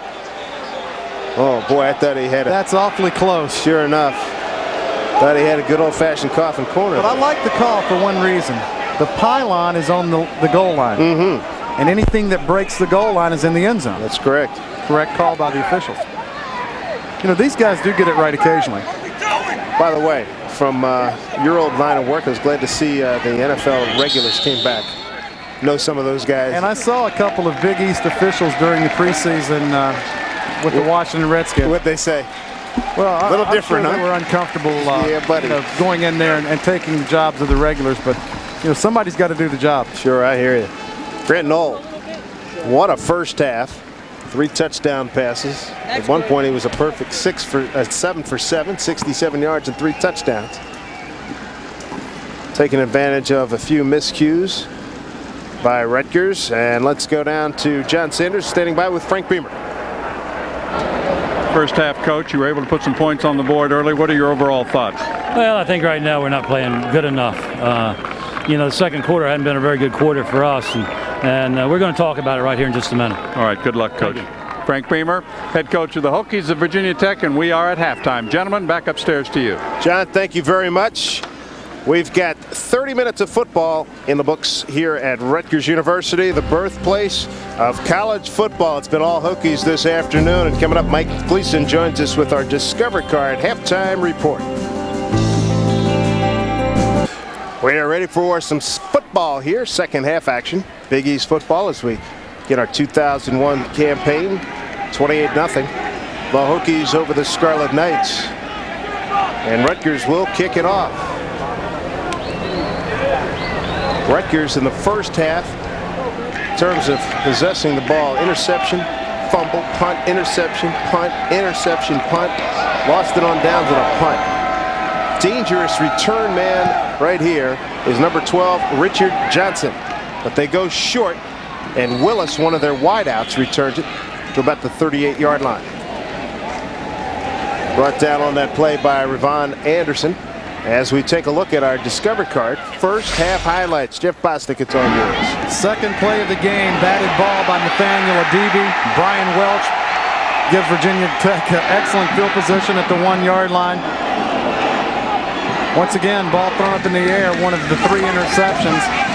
And it was really, Dave, a play of a half of big plays. Burnell with a 55-yard run. You could tell in Frank Beamer's voice, he was not happy the way his team performed the first half. Knoll throws and overthrows his tight end. Slowakowski, Tony Berry covered for Rutgers. Halftime stats, 203 to 111 in total yards. Look at the penalties, 8 for 43 for Rutgers. And this would be the alarming thing for Virginia Tech, 203 yards of offense. Remember, they had 163 yards after the first quarter. All 28 points scored in the first quarter for Virginia Tech. Second down from the 39. Brunell. Oh, good stick by Seabrooks. But how about the second, third, and fourth effort? Torrance Hagee finally brought him down. Seabrooks, number 23, delivered a pretty good lick. And the big left tackle, number 57, Anthony Davis. You know what? I have been more impressed in one half of football defensively. What a big hit by Seabrooks, but tremendous balance. You see Brunell using his hand. That's a big-time collision. That second, third, and fourth effort. Getting back to the original part, number 57, the big offensive tackle, Anthony Davis, looked like he got his legs rolled up in that pile-up. 9 carries, 64 yards, and Knoll looked confused by what was in front of him. Didn't have the right play called. And you can see Anthony Davis, the big left tackle, limping a little bit. He got caught at the end of that play, and Brunell kind of fell into the back of his legs. I'm sure that Frank Beamer, and you see Billy Hike, the running back coach, not happy with burning this time out early into the third quarter. Absolutely not. Anthony Davis is thrilled about it. Yeah. We're only 54 seconds in. We talk about the World Trade Center, September 11th. This guy right here, Billy Hike, number right there, the running back coach, his nephew was in the Trade Center when the first plane hit it. Fortunately, he was able to get out, and it's amazing when you're seeing two different schools from Blacksburg and obviously Rutgers from here in New Jersey. How many people had someone that they knew? Oh yeah. Someone that got in and got out of that thing. Fortunately, but. Well, in that light, we spoke with Frank Beamer about how his team reacted to the World Trade Center attack, and here's Frank's comments. We had about 5 people altogether that had family or relatives that were involved either in the Pentagon or the World Trade Center. And yeah, I think it has. And then I just think everyone, whether they had family involved or not, it's just as you watch TV and you see all the pain and suffering, I think everyone's been touched. Indeed, and touched up right there, Sean Witten, but he picks up the first down, covered by Tony Berry. Witten had a fumble back on the second possession for Virginia Tech in the first quarter. But Virginia Tech this afternoon, their first possession, a touchdown, fumble, followed by 3 straight touchdowns. And then they punted twice, missed the field goal, and then time ran out at the end of the first half. 1st and 10 for the Hokies at the Rutgers 48. Almost got time. Unloads to Andre Davis. Wide. Oh, knocked down by Tony Berry. Didn't get enough air on it. To get it up in the air a little bit more, Davis walks in for 6. Andre Davis is about 3 yards behind Berry. This is a ball that Grant Knoll would love to have back. Man-to-man coverage. Look at the cushion, number 1. You know what? This ball's a touchdown, folks. Davis is about 4 yards behind Berry. The ball's underthrown. These are the type of balls that are hard to throw, Dave. You know you've got a receiver wide open. You just got to lay it up there and give it some air. Look at it. Look at Andre Davis's reaction at the end of the play. Play clock to 2 to 1. They get it off. This is the play that Knoll switched to. Parham with the catch, and quickly brought down by Dwayne Thompson. What a stark difference in watching a Grant Knoll thrown ball and how long it stays in the air as opposed to the person that he replaced. Michael Vick, the darts with a lot of juice on it. Look how easy he throws this football. I mean, it's kind of an effortless, slow arm motion. And not that Michael Vick had a quick arm motion. He just threw the ball hard. Yeah. I'm living in Atlanta, and I see Michael a couple of times, and even the receivers at the pro level are complaining about that RPM speed of. Hey man, take a little off. Knoll gonna try to cut it back. Not a good decision. Torres made a big play for Rutgers, number 6.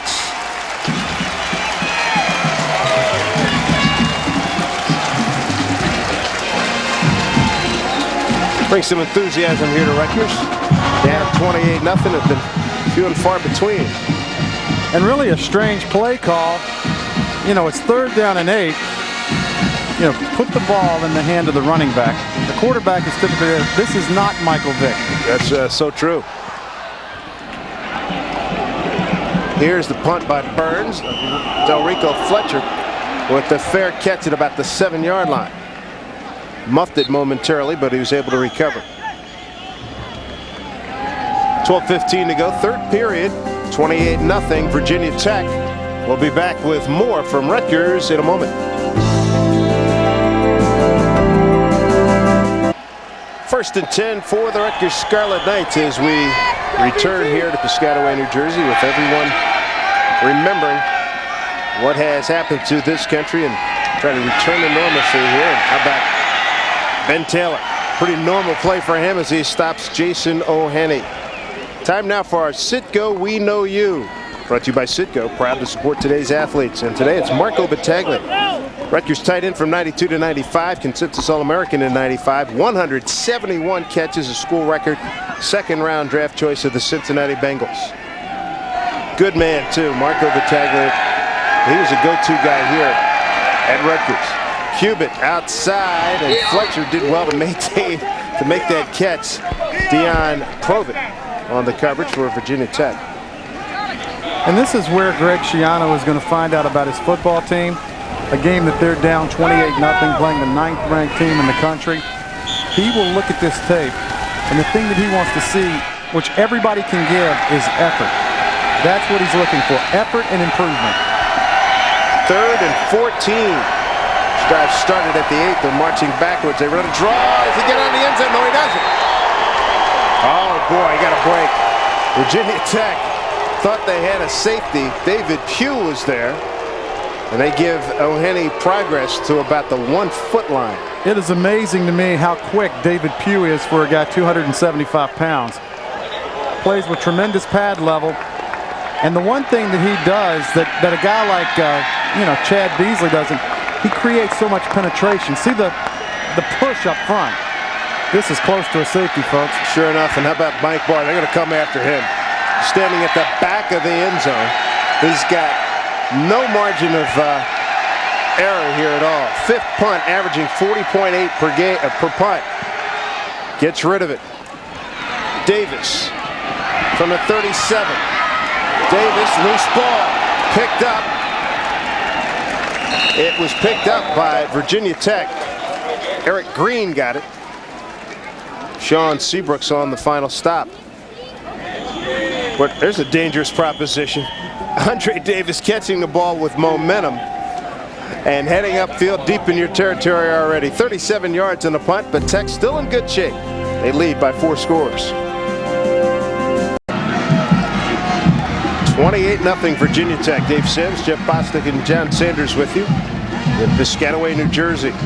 College football back in full force after the World Trade Center attack. Virginia Tech scored touchdowns on 4 of its 5 drives. No TDs in its last 5 possessions. Davis in motion. Play action.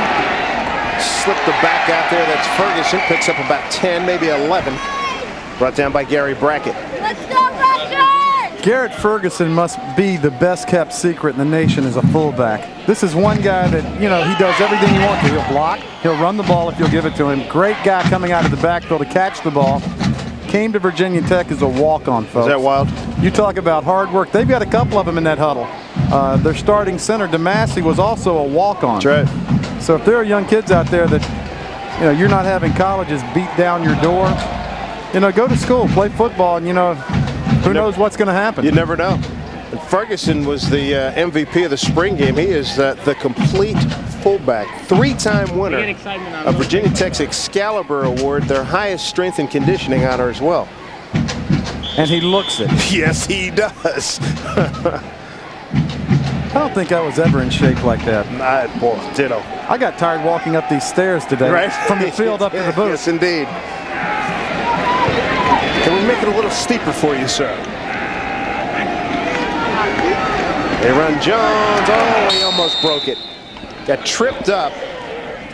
Ryan Neal got a piece and tripped him up. And let's go down to John Sanders. And John, you had a chance to see that Lee Suggs injury a couple of weeks ago. I did, and of course everybody talked about the absence of Michael Vick, but hey, you've got Lee Suggs who led the nation in scoring back. Well, he went down early in the 3rd quarter of the first game of the season. The game was played in Blacksburg. It was against the University of Connecticut, and if you take a look at it, and I'm sure that both of you have, it doesn't appear that much happens at all, but if you take another look at this angle, you can see him go down. He underwent the surgery on September the 14th. He had already gotten off to a terrific start in just the first 2.5 quarters of that game. So the loss there is very big as far as Tech is concerned, because a lot of people felt that Grant Knoll would just be able to turn and hand the ball off, wouldn't have to worry too much about making things happen himself.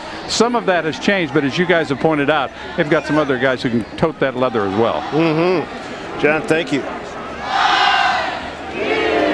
Well, a 1-2 punch that is replacing Lee Suggs. Not too bad. Very good numbers, combining for 112 yards, over 6 yards per carry, 1 touchdown.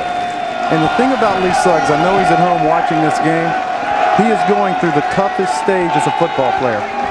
Probably never been hurt before, probably never had surgery before, and believe me, a knee surgery is something that will test your will. You're on crutches for 2-3 weeks at a time, 4 weeks maybe.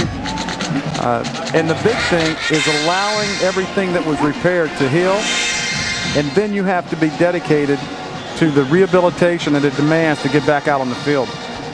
38-yard attempt coming up here by Carter Worley. Missed on a 33-yarder. The first half was wide to the left. This one plenty of foot, and it's good. So Carter Worley now 3 out of 6 on this season. Increases the lead for Virginia Tech to 31-0 here at Rutgers. 8:12 to go, third quarter. Well, after a span of almost 22 minutes of play, Virginia Tech back on the board here. They got a field goal from Worley from 38 yards out. He's 1 for 2 on the day, 3 for 6 on the season. Jones deep to receive the Muller kickoff here.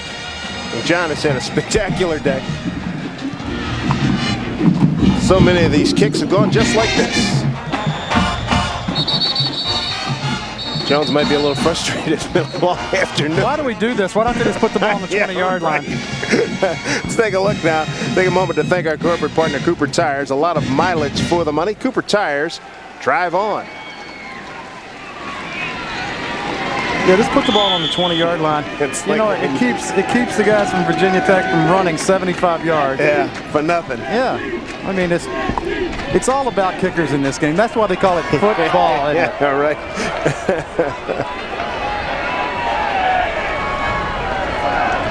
Here we go, Ryan Cubitt, 1st and 10 from the 20. Penalty flag, sideline ball, and no, it's not caught there by Josh Hobbs, the junior from Somerville, New Jersey. And let's go to Mike Gleason, our Sports Center update. Take a look at the Florida State-North Carolina game. Well, Simsy, the Noles are 11-0-1 in the series, but they're not leading in the ball game. Here's Darian Durant again. Downfield, Chelsea Borders. That's Durant's 2nd touchdown of the afternoon. They tacked on a field goal, and right now it's 17-9 Carolina. Simsy? Wow, indeed, 17-9. That draws out a harmoniously wow. Goodness gracious. And Georgia Tech has to be, you know. Not enough men on the line of scrimmage on the offensive team. 5-yard penalty. Replay, first down. Georgia Tech thought they could knock off Florida State, but nobody would have picked John Bunning and the North Carolina Tar Heels to do it. Not at all. Like Mike said, 11-0-1 in the series. I mean, they've just been outscored about 3 or 4-1 in the series of recent note. Just haven't been pretty, but getting it done today. O'Henny swarmed under. Looked like he had some business to do, but taken down by Taylor. He's had a fantastic afternoon. Just joining us, look at the speed of this defensive unit. And look what he does. He takes L.J. Smith. Lucky he didn't get called for pushing in the back. He takes L.J. Smith, grabs him with his hands, throws him behind him. Now that's what you do. That's why you spend all that time in the weight room. You take 235-pound tight ends and just throw them around like a loaf of bread. Old lady. Cubitt as they rush 4.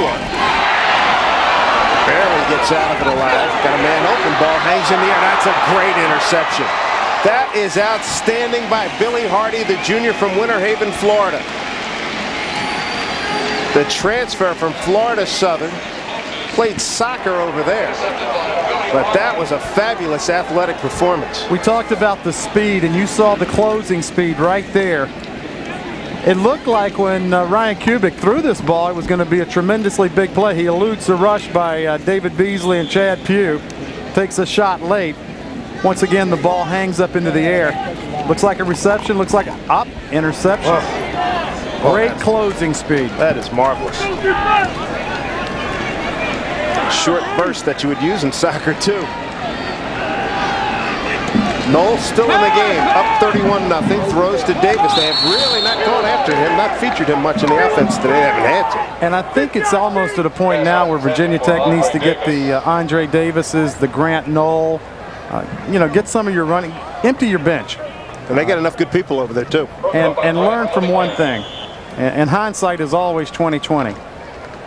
Should have Lee Suggs been in the game midway through the third quarter? Blown out Connecticut. When it was certainly out of hand.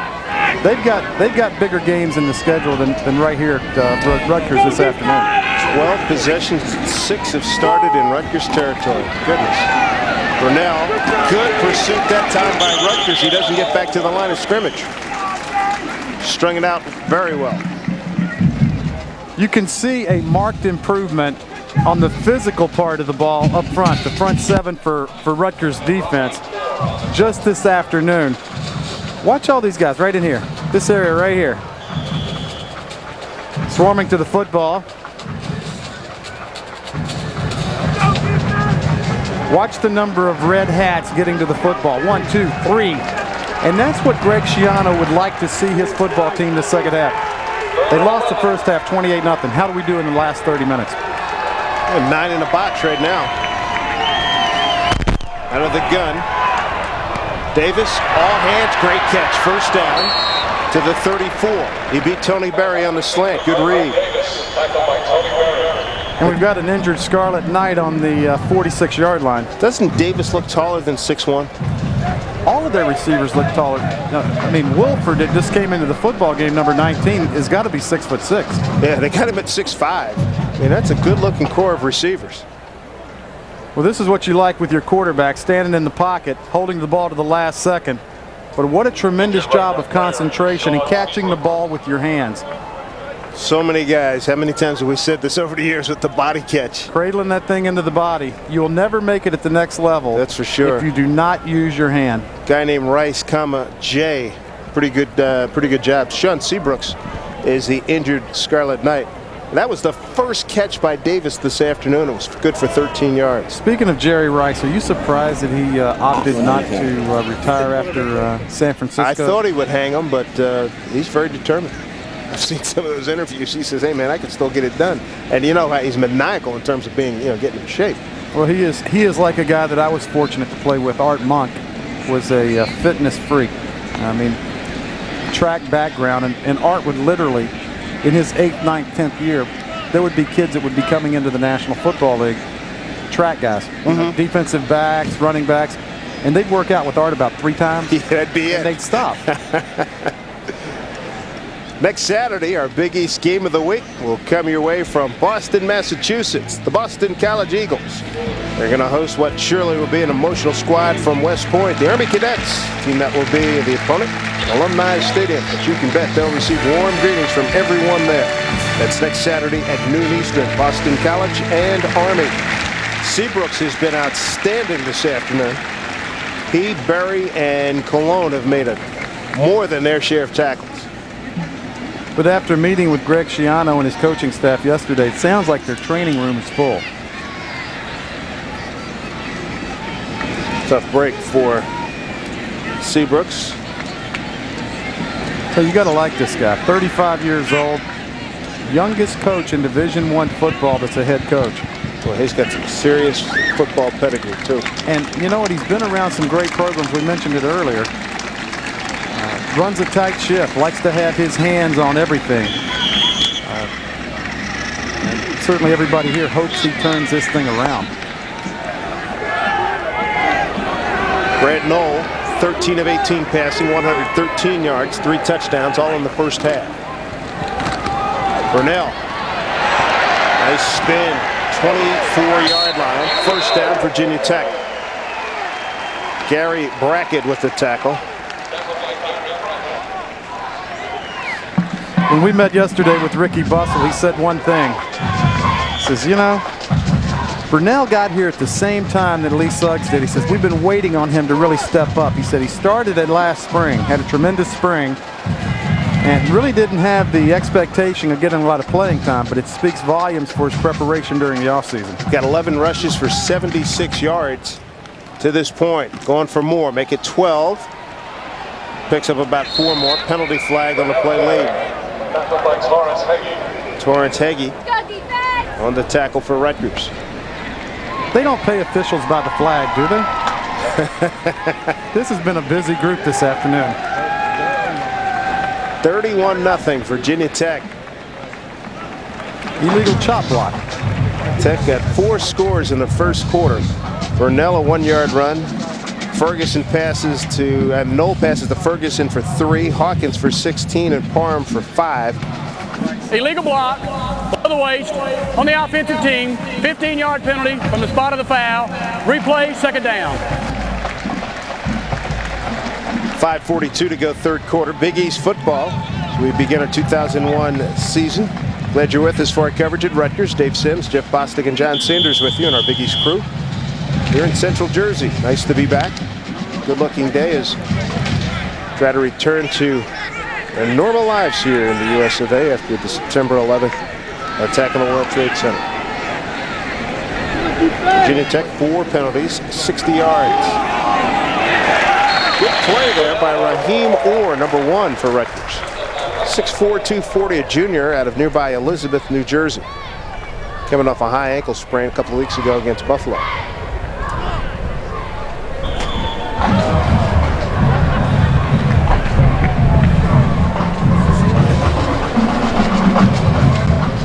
Clock running down.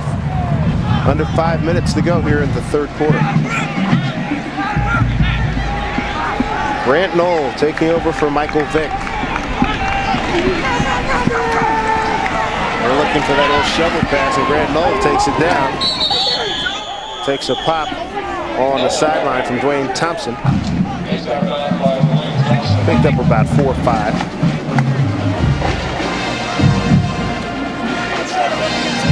There's Dwayne, senior out of Pittsburgh's Penn Hills High School. Probably fortunate that he didn't get flagged. I mean, anytime you hit the quarterback either in the pocket, anywhere around the head, or anywhere near the sideline, watch out. Those are 2 no-nos. See what they do here. Davis will beat a Knowles right, flanked outside the slot man, Ernest Wilford. Third down and 18. Steps and throws. He's got it to Wilford to the 19-yard line. Nathan Jones on the coverage for Rutgers. Wilford out of Richmond, Virginia. Fork Union Military Academy. It's his second catch of the season. Carter Worley is going to come in for a field goal attempt. 37 yards. 1 of 2 today. Hit his last field goal from 38 yards. 37-yard field goal attempt from the right hash is good. So a couple of scores here in the third quarter by Carter Worley. Makes it 34-0. Having this been the first time we've seen Grant Knoll play, have to be very impressed with his maturity, the way he handles the huddle, the way he walks to the line of scrimmage. Doesn't ever seem to be rattled. And if you look at their schedule, Dave, it's not unthinkable that the last game of the regular season, December 1st against Miami, will not only be for the Big East Championship, but will be for a BCS Bowl, maybe one to the Rose Bowl. That's right.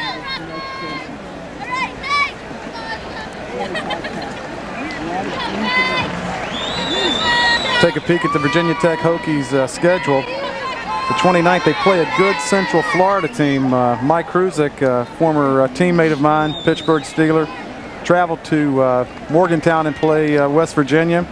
They've got Boston College and Syracuse at home, at Temple, at Pittsburgh, at Virginia. December 1st, folks. Ooh. Mark the calendar. Mark the calendar. That's a goodie. That is a good one. Virginia Tech's a very good football team. I said this before the season. Miami is loaded. Yes, they are. Hey, a chance for a return from the 1. Nathan Jones. Ridden down at the 23. D'Angelo Hall, number 4, brought him down. So Worley, 37 yards. 2 of 3 today. And there's Sean Seabrooks leaving the facilities. And let's go down to John Sanders. John? It looks like Sean Seabrooks is done. He's had a kind of a tough day. Remember, he had the bruised back earlier. This is a left knee strain. They're going to ice it down and, of course, take a look at him closer later on. But you'd have to think that he's going to head to the Whirlpool, maybe get some ice, because his afternoon is probably finished, guys. All right, John, thank you. Comes a reverse. Trey Moses. Got the first down, maybe face mask, attack on another 15 there. So a nice gain for Rutgers. I think somebody in the stands even threw a flag on that one, Dave. I mean, there were flags flying from every direction. Picks up 15. You have to like Bill Kupic. Let her rip, you know? You know what? Open up your playbook. We're down 34-0. Let's have fun anyway. That's right. Don't be shy. Not now.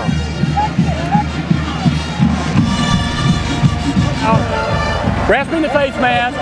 15-yard penalty from the end of the run. Automatic first down. I like the call. Looks like the option. Uh-oh. We got the ball going the other direction. If Howard Blackwood would do a better job blocking down, Philly may still be running. You saw the face mask, and then it started raining right there. You know what? That hurts. Yes, sir. You know, your neck is not. There's only one person I've seen's neck that will spin around like that. Linda Blair. That's right. Oh, we remember the movie, right? Sure do. And L.J. Smith, that player, tried some trickery, and it cost him about 4 or 5 yards. Taylor disrupted that play. How many tackles has he made this afternoon? I tell you what, Taylor's got to, you know, if we're taking over under, he's got to be about 15. No huddle again for Rutgers. They get Ed Jordan off the field.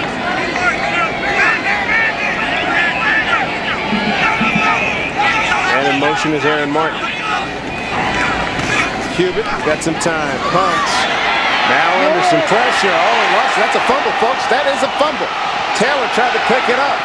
And luckily for Rutgers, Seth Stanton was able to recover. The ball is all the way back to the 22-yard line. Kaz Colas forced that fumble. And this is football lesson 101. If the ball is on the ground, fall on it.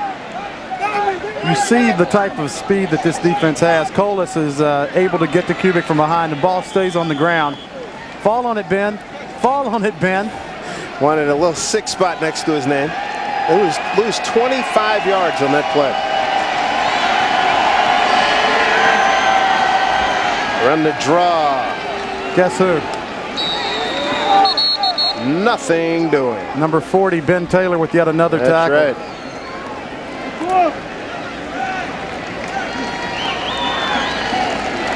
Cubitt got hit 14 times last time out against Miami. And he had his chin busted open and had some stitches put in that thing. He's been hit 9 times today, sacked 3. You see his father, Bill. See, he's gone to a different book. Sure enough. He had 1 page earlier. Now he's going to a book. Boy, it's been tough. Boy, you're 18 years old. Your second game of your college career against the number 1 team, and then game 3, the number 9 team. Hello. It's only going to get better. Boy.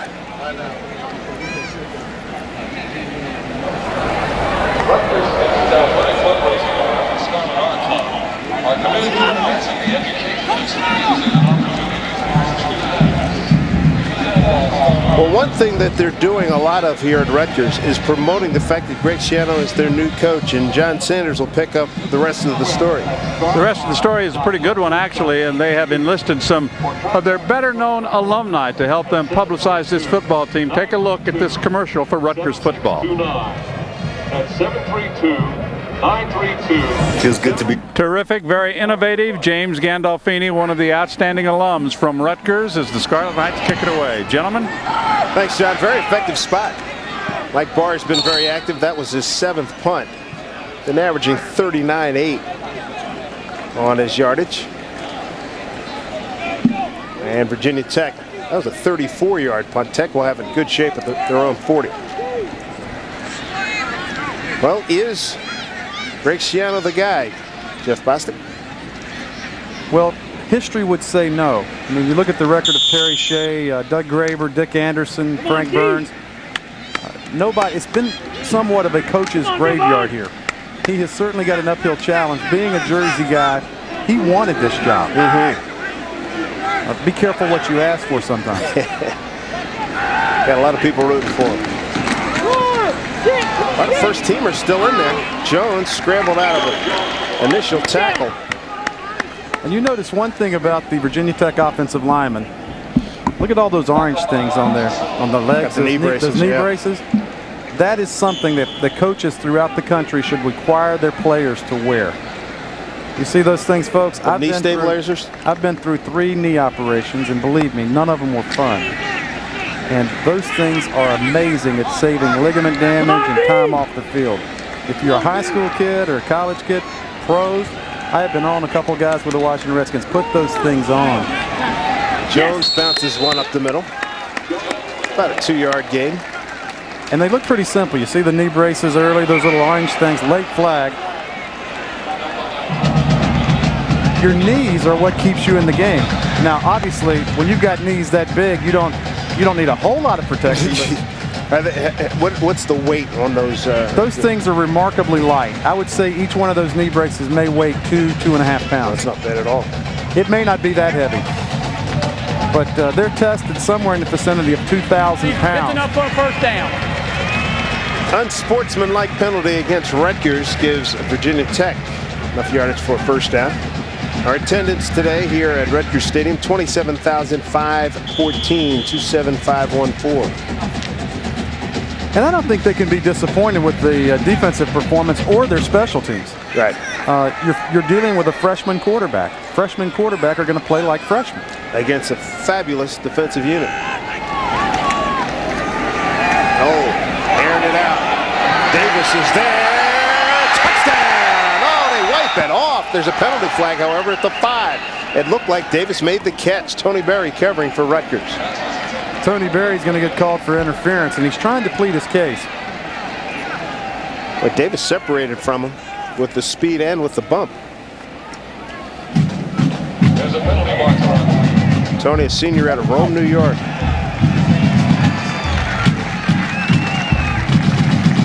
And Andre Davis can't believe he didn't make the catch. Pass interference against the defense. 15-yard penalty.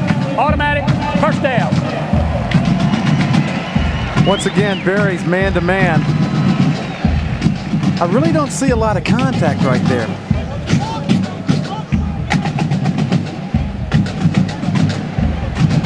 It must have been before we saw it. I mean, a couple of strides before we picked it up. Yeah. That's one of those things where you'd like to have your receiver 6'4" instead of 6'1". Yeah. Penalties. Rutgers 11 for 78 yards, 5 for 73 for Virginia Tech. Johnson's in the game, number 12. Jones cut it back against the grain and paid for it. Lost about 4.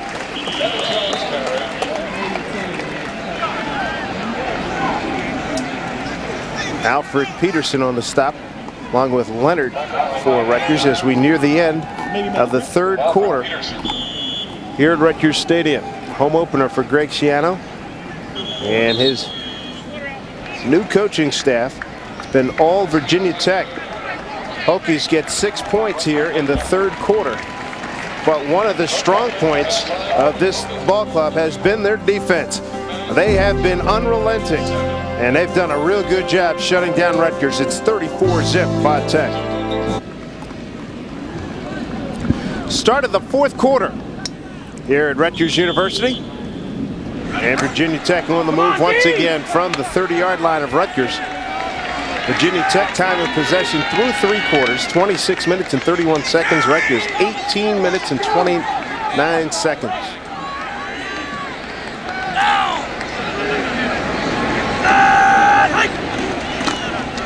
Short drop, slant, it's there. Ball bounced in. They give him credit. They give him the catch, Ernest Wilford. On this side of the field, people had the same thought that I did. I thought that baby bounced in. Ball pass complete to Emmett Johnson. But Wilford gets the catch. Talk about a big, rangy receiver. 6'5", 211 pounds. The eye in the sky never lies. Catch. Good catch. These guys do get it right occasionally. Sure do. Johnson in the slot. Jones gets the call. Ooh, good hit. Penalty flag coming in from the field judge, Chris Baker. Tackled by Nate Leonard. Nate Leonard was in there. Check that, Nate Leonard with the tackle.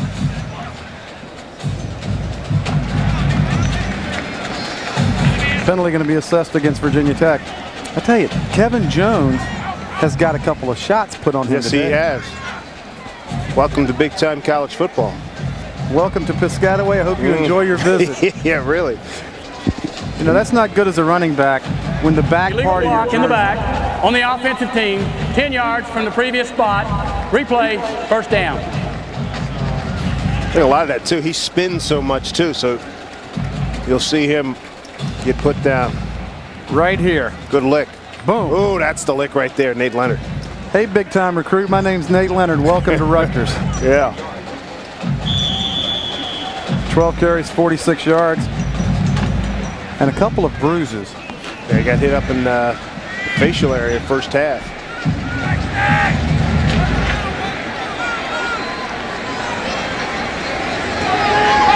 Out of the gun. Fake screen right, come back left. Look at that. Super effort by Wayne Briggs, a 5'10", 247-pound senior from Windsor, Virginia. Terrell Freeney finally ended the play. And this is the second time they've ran this play this afternoon. They tried it in the first quarter. It's almost a double screen. Take the fullback, go one way, go the tailback the other one. Fake to the right, throw to the left. You've got to give the fullbacks a crumb occasionally. You know, Briggs doesn't get to run the ball that often, although I think he could. Another walk-on. Third fullback last year. Special teamer on kickoff return teams. Frank Beamer will give you a chance if you want to play football. That's right.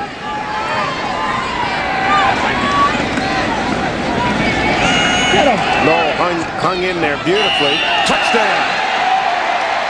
Keith Willis. Grant Knoll really showed you something in there under duress. And a nice play by Willis to go down and get it. A 7-yard TD pass. You once again have to comment about Grant Knoll's poise. Never seems to be rattled in the pocket. He has that clock that goes off in his mind. That was a tremendous catch also.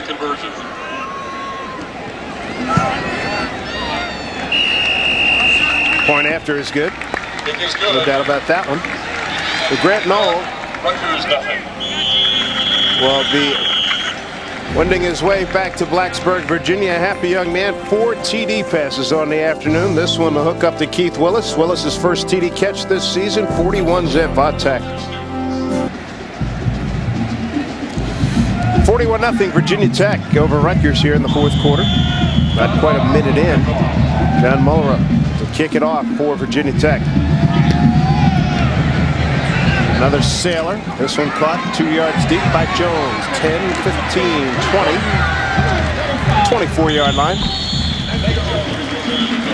Not bad. Darnell Wilds, number 17. Last 5 meetings, no contest. Grant Knoll, 17 of 22, 164 yards and 4 TDs this afternoon. That's a quick study. That's 51 points a game. And they said a college education doesn't come in handy. Who said that? Yeah, right.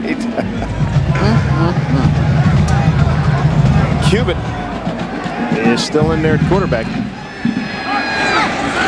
Got to run down some of the replacements. Got to believe Virginia Tech's starting to really empty that bench. Dalrico Fletcher, the intended receiver. Larry Austin, the starting corner, almost hit a pick. This is some of the growing pains that you go through with a young quarterback. And you have to leave him on the field. I mean, he has to grow through this and mature as a quarterback.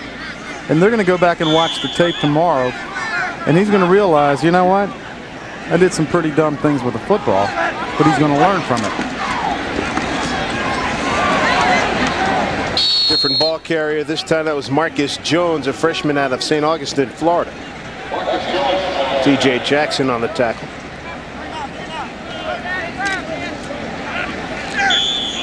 Well, heck of a way to start your conference, right? Against Miami and Virginia Tech. And these are combined yards, folks. 220 yards in 2 games. Cuban on that third down play picks up about 3. Darius Monroe. And we talked about them not being a team good enough right here to commit, 10 fumbles and lose 6 of them. 23 penalties.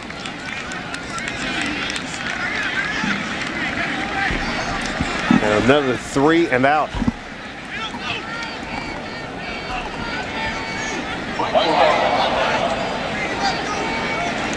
Low snap. Pretty good pressure. Better kick. Davis runs all the way back to the 12 to get it. Picking up the wall. Bang! There's one Here's another one. 25, 30, 32-yard line. Nice return. That was beautifully set up. You had one guy, I don't know who it was, we'll check it on the replay when we come back, but he got an absolute freebie on that punt return. Davis, a 22-yarder. We'll be back with more in a moment. Wherever you are in this country, fly the colors and keep them flying. 41-0 here as college football is back here in the Big East. Kevin Jones, the deep back here for Virginia Tech. Doug Eastlick, fullback. And a new quarterback. It's Brian Randall. Jones cuts it up. Took another look there. Picks up about 5. Take a look at this, the previous punt return. There was a chance to really get an erasure here. You talk about peripheral vision. Any good punt returner is going to make the first guy miss. Freeze it right there. This is overrunning a block, or we hope for this reason. Yeah. Rutgers tight end L.J. Smith, number 85, could see that block coming, and he threw the brakes on. I know I anticipated a pretty big meeting there. Brian Randall, the new quarterback, freshman out of Williamsburg, Virginia, went to Bruton High School. They're going to give him a chance to throw it. Ooh, got way too much on that one. And let's go to our Sports Center studios. Mike Gleason's got another update on Florida State, North Carolina.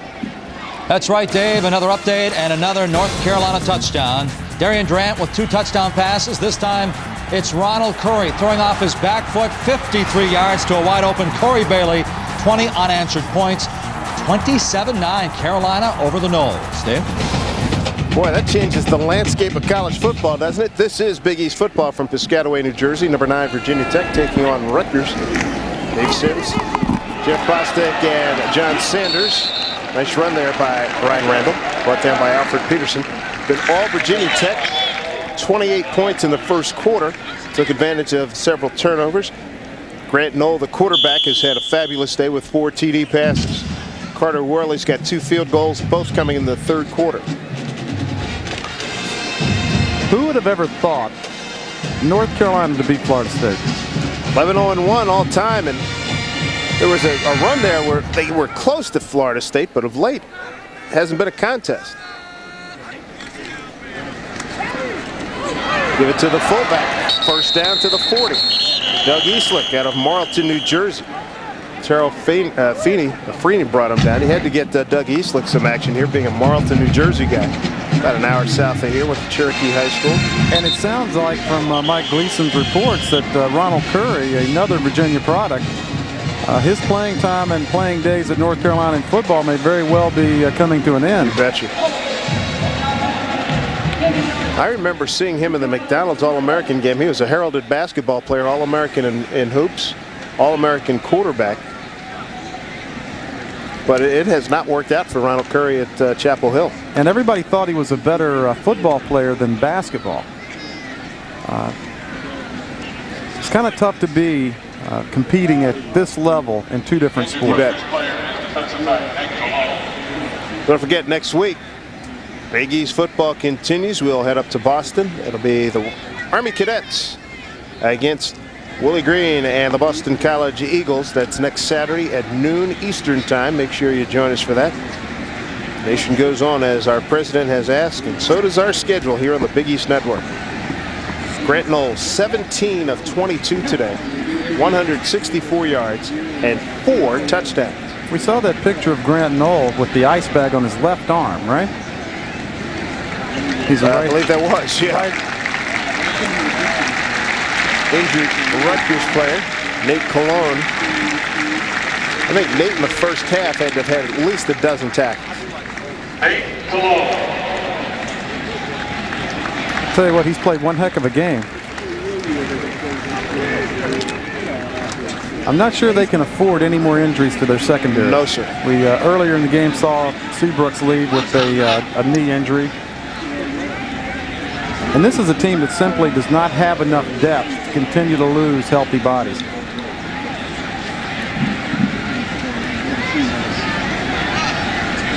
Players waiting. Referee's holding up play until Nate gets to the sideline. Slow walk. I don't know if it's a groin injury. Didn't very uncomfortable looking walk. Randall will come out of the shotgun formation, and look at that, against the blitz. Cut it inside. If he had gotten a better block from Ernest Wolford, he might have been able to take that out all the way home. Picks up 15 yards, brought down by Brad Cunningham. Pretty significant stat there. Todd Greenwood, the last true freshman, started quarterback, gets some action. And he shows his mobility.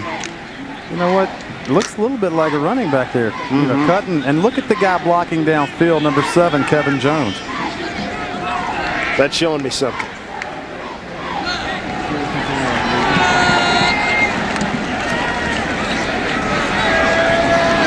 You catch that? They're going to wipe it off. Nose of that ball was pointed downward, so it didn't have much of a chance, but Keith Willis made a heck of an effort. And Frank Beamer is getting his backup some. Check that. That was one of the backup tight ends. That was number 85, Jared Mazzetta. Frank Beamer's emptied his bench, Dave, and replaced all his starting offensive linemen. And this is where these young men that are playing, Miller and Dunn and Grove and Owens and Selman, this is where they get their experience. This is their reward for practice. Randall's going to throw again. They pick up the blitz. Got a man wide open over the middle with the Mazzetta again, and they overthrew him. And Martin covering on the play. You know George and family are here today. George and Diane. George Martin, fabulous player. Guy you went nose to nose with several times when he was with the New York Football Giants. 2 sons on this club, Ben. Defensive back and Aaron the wide receiver. Fletcher, fair catch at the 15-yard line. Timeout on the field with 10:01 to go. Back to Rutgers, the birthplace of college football, right after this. Back here at Rutgers, 41-0 Virginia Tech. 10:01 to go, fourth quarter.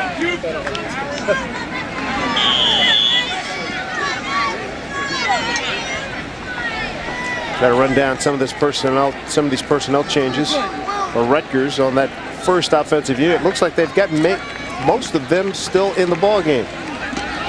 Well, nothing doing there as they try to get up the middle and lose about a yard. Let's take a look at our best plays of the game, brought to you by Advanced Auto Parts. The best part is our people. And the star of the show, Grant Knoll. Grant Knoll, 17 for 22, 164 yards, 4 touchdown passes. The last one to Parham. Got to be impressed with this guy's poise, his maturity, and his leadership ability. Cubitt, deep ball. Aaron Martin laid out for it, but couldn't get it. Covered by Eric Green. Pass was intended for Aaron Martin.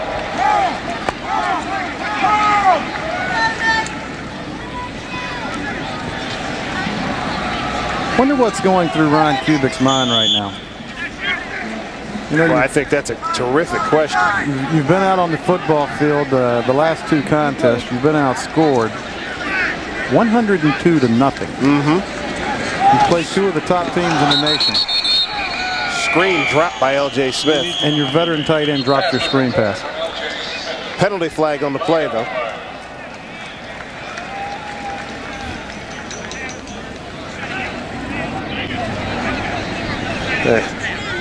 You're right, Jeff. Good catch on the left arm. Yeah, you see right there the ice bag on the left arm.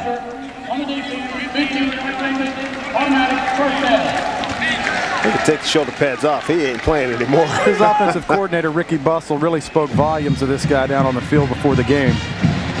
And I don't know anybody that would envy having to come in and play after Michael Vick has left. Good point. You know, he had You want set to replace the bar. the guy who replaced the legend, right? There's Mr. Ricky right there.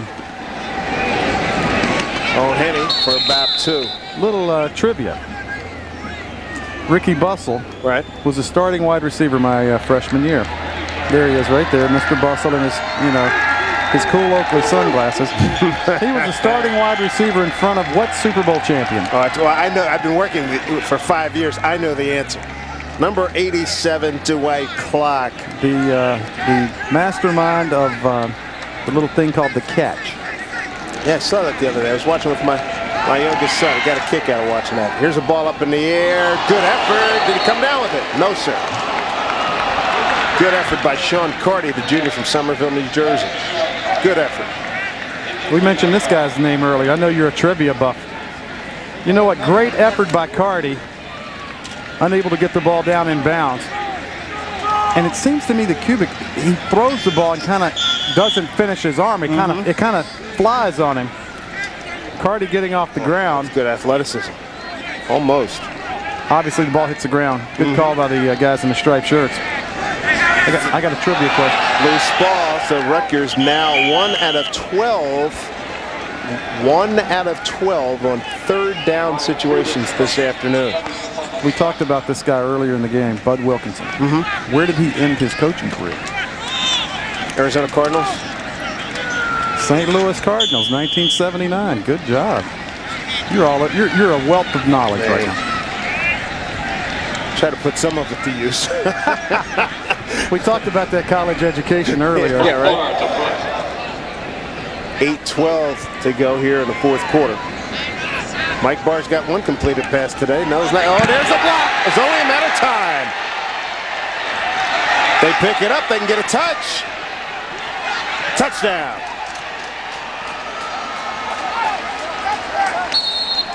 Vincent Fuller. He falls on it in the end zone. And they're going to call it a safety.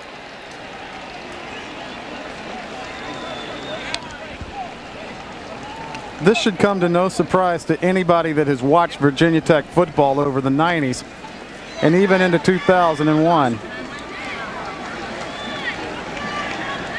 85th block punt. Watch right here, folks, the edge of your screen. They have done this, and they have really set the bar. Eric Green, number 1 with the block. Mike Barr has no chance of getting that ball off. And then it's a scramble. Who can recover the ball? And look at the extension. Yes. That's the one thing that they teach. Don't go to the punter. Go to where the ball is going to be. There's a fine line between those two. He advanced the ball, and you can't score a touchdown in that manner. 43-0. And Ed Jordan, number 83 for Rutgers, must have been able to wrestle that ball away from Virginia Tech's number 8, Vincent Fuller. That is why it was called a safety. Okay. Maybe we can go back to that replay, and you can see Ed Jordan coming onto that pile late, and the officials will let you fight for the football. I bet you Ed Jordan took that ball away from Fuller. And in the event, it's 43-0. 7:51 to go here in the fourth quarter. Free kick for Mike Barr.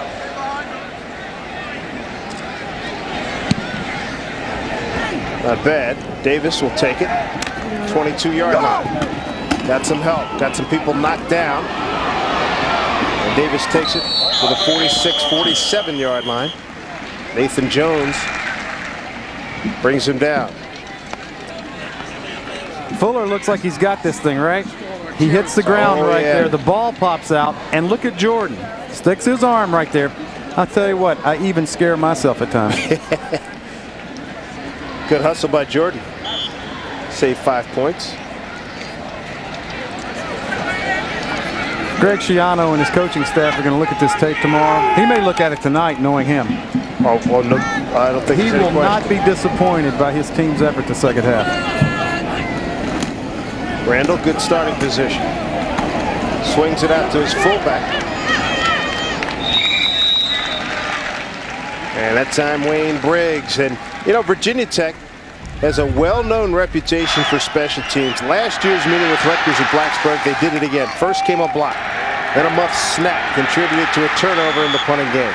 Since Big East play began in 1991, the Hokies have blocked 4 Scarlet Knight kicks, make it 5 counting this afternoon. And did you see the replays? Eric Green blocked the punt last year. He tackled Mike Barr last year on the muff punt, and he blocked the punt this afternoon. Boy, some people have a knack for doing that. Sure enough, Mike Barr may want to think about a bodyguard. Jones ran into his own man. Keeps it alive, though, to the 30-yard line. A lot of Tech fans on the far side stand and applaud. Mitchell Davis brings him down. 17 yards. There's something magical about that number 7 in a Tech uniform. Tell you what, it's very elusive, I can tell you that. Boy. Richard Johnson almost made the best tackle of the day for Virginia Tech, and that's an embarrassing thing, you know, trying to help your teammate and getting in the way. Right. I'm sure Kevin will mention it to Richard. 17 yards on that carry, 14 for 68 yards for Jones. They give the fullback Briggs a carry.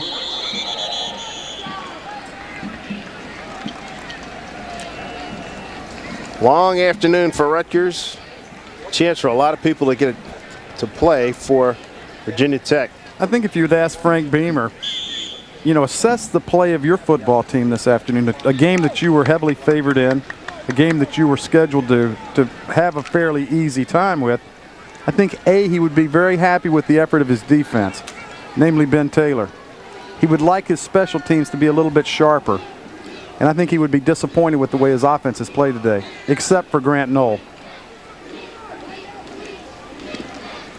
Jones for about 3 straight ahead. Nothing very fancy about that. Brad Cunningham, Jersey City, Hudson Catholic product. He's a freshman. Made the tackle. And folks, a reminder to get inside the huddle of your favorite Big East team. Go online at www.bigeast.org for all the football and conference news from around the Big East Conference.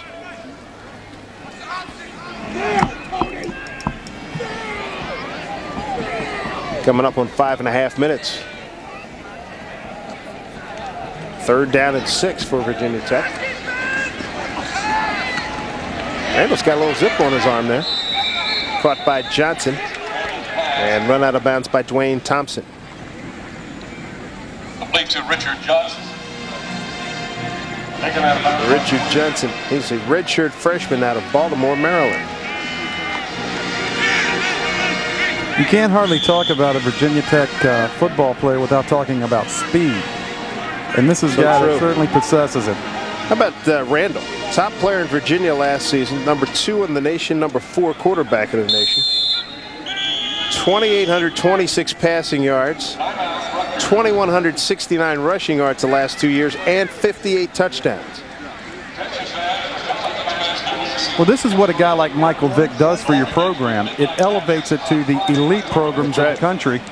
And now, you know, Frank Beamer, Ricky Bustle, Bud Foster, they can go into any house and say, you know what, we're from Virginia Tech. We're really interested in you coming and playing for our football team.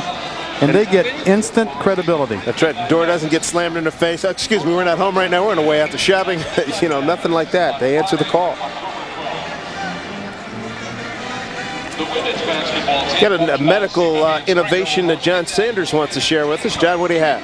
We have a portable x-ray machine. It's located behind the Rutgers bench, and a little earlier in the ball game, D'Angelo Hall, number 4 for Virginia Tech, came walking all the way around. We wondered where he was going. This is where he was going, to have this x-ray machine look at his left hand.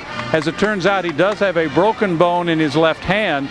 However, he could come back, they could wrap it, and he could still play. But it's here, it was used today, and it did diagnose a broken bone in the left hand of D'Angelo Hall. Did they have this, Jeff, when you were playing? I'll tell you what, John, I'm not that old, but people have accused me of folding my helmet up and putting it in my pants. I don't know what that means. 5:32 to go here in the ball game here at Rutgers. Dave Sims, Jeff Bostic, John Sanders with you. Busted play, Randall. He's going to make something out of this. One man to beat. To the 10, to the 9. Tony Berry saved the touchdown. And Brian Randall is going to go to the sideline, and his teammates are going to be all over him because he couldn't beat one guy in the open field. 13 yards on the pickup. Teammates are relentless. Oh, no question. You know what? This is like the guy in the marching band that's going the wrong direction. Right. Everybody's going you know, his parents are saying, what's wrong with everybody else? Well, he makes something out of nothing. Let me tell you something. That play works so well, they may put that in the playbook, right? We're going to run that again. Boy, that was pretty effective. Pick up 13. Randall, 3 rushes for 38 yards. This time he hands off to Jones. Grinds his way for about 2. You know, the more you think about that, it is a misdirection play. Yeah. You know, you put it in. Everybody on your line is going left. Your running backs are going left. The flow is going to obviously go that direction. It required no acting. Exactly. That was reality TV right there, right? That was reactioning. That was a reactionary movement. My goodness. Chris Shreve is to the top of your screen. First time we've seen him tonight. Jones slams up the middle. Jeremy Campbell with the tackle out of Montclair, New Jersey, number 44. Well, how about all the Virginia Tech faithful that came up? We were told about 4,000 strong, and many of them from the Washington, D.C. area, your former stomping grounds. Or we talked to one gentleman yesterday in the hotel. He said, hey, you live here, you root for two of 3 teams, Virginia Tech or that other school in Charlottesville and the Washington Redskins. So they said nothing, no big deal driving 3.5 hours from Washington, D.C. Jones to about the 2. He's pretty strong. And these people are passionate about their football. Yes, they are. Wear the colors. And spent some time last night with David Pugh Sr., and he has never missed a game his son has played. Wow. That is a commitment from a parent, and I had the same type of support at home. Same here. Can't say enough about it. You never forget it. That's right. You see all the Hokie faithful. And you know, it's been pretty easy the last couple of years. Yes. You know, you win a lot of football games, go to a lot of big bowls. I know when I was leaving the hotel, I saw about 4 or 5 buses pulling up. Here's Worley from 20 yards out. And he missed that one. Can't believe it. And Carter Worley on the afternoon is 2 out of 5. Take a break. Nonetheless, it's still been all Virginia Tech. Welcome back, everybody. Number 9, Virginia Tech. All over the Rutgers Scarlet Knights this afternoon, 43-0. Carter Worley just missed a field goal. He's 2 for 4 in the afternoon. So now Ted Trump running the offense for Rutgers, and hands off to Ricky Cook. Not a heck of a lot going on there. And let's get down to the sidelines and John Sanders. David, you guys have been talking about the state of Rutgers. Exactly what is that? We decided to go to the governor of this state of Rutgers and ask him to outline those boundaries. Everything that you have to drive through New Jersey to get to. And, you know, that's New Jersey, obviously, New York City, the 5 boroughs, Long Island. And then we throw in a little teeny other piece, and that's South Florida, Dade, Broward, and Palm Beach County. And in those areas, we're going to be in every single high school every year. They have been in every single high school. They've worked hard on these New Jersey high school coaches. As the quarterback is knocked down, it looks like it's going to be a touchdown for Virginia Tech. So that's the state of Rutgers. I know you guys knew that, but we just thought we'd clear it up. Big Channing Reed, John, was the young man who scored, number 53. You're going to love those quicks for a big fella like that to get in there and get 6, as Ted Trump got knocked down. And Channing Reed scores the first TD of his college career. 9 defensive and special team TDs in the last 10 games against Rutgers. And that is a defensive lineman's dream. Pick up a fumble, score a touchdown. Hey, Mom, just guess what I did tonight? Channing Reed, 6'2", 316. He's a Jersey guy from Trenton Central. So it means even more to him. He's a Jersey guy. They may be fudging on his weight. I would be willing to go in with you on that one. Trump's in the pocket. You got to know when that timetable goes off.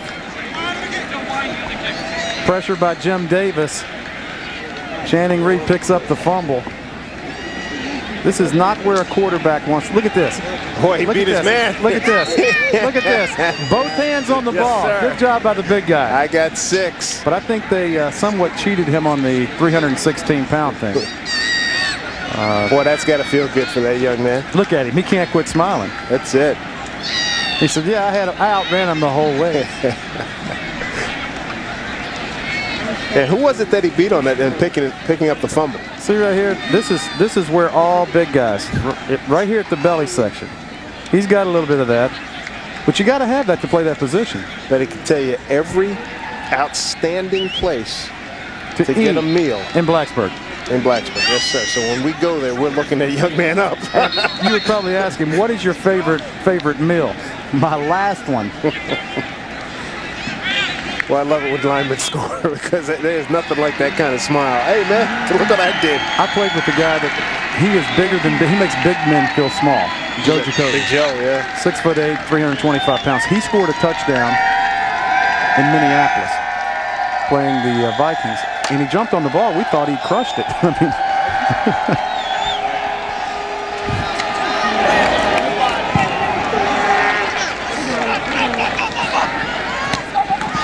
Jones catches it on the run, 25, 27-yard line. Well, Jeff, I tell you, I live in New York City, Midtown, and the attack on the World Trade Center, I mean, talk about close to home. I mean, it's close to home that happened on our American soil, but I live in New York City, and I tell you what, I was very, very upset. I'm still upset by it now. And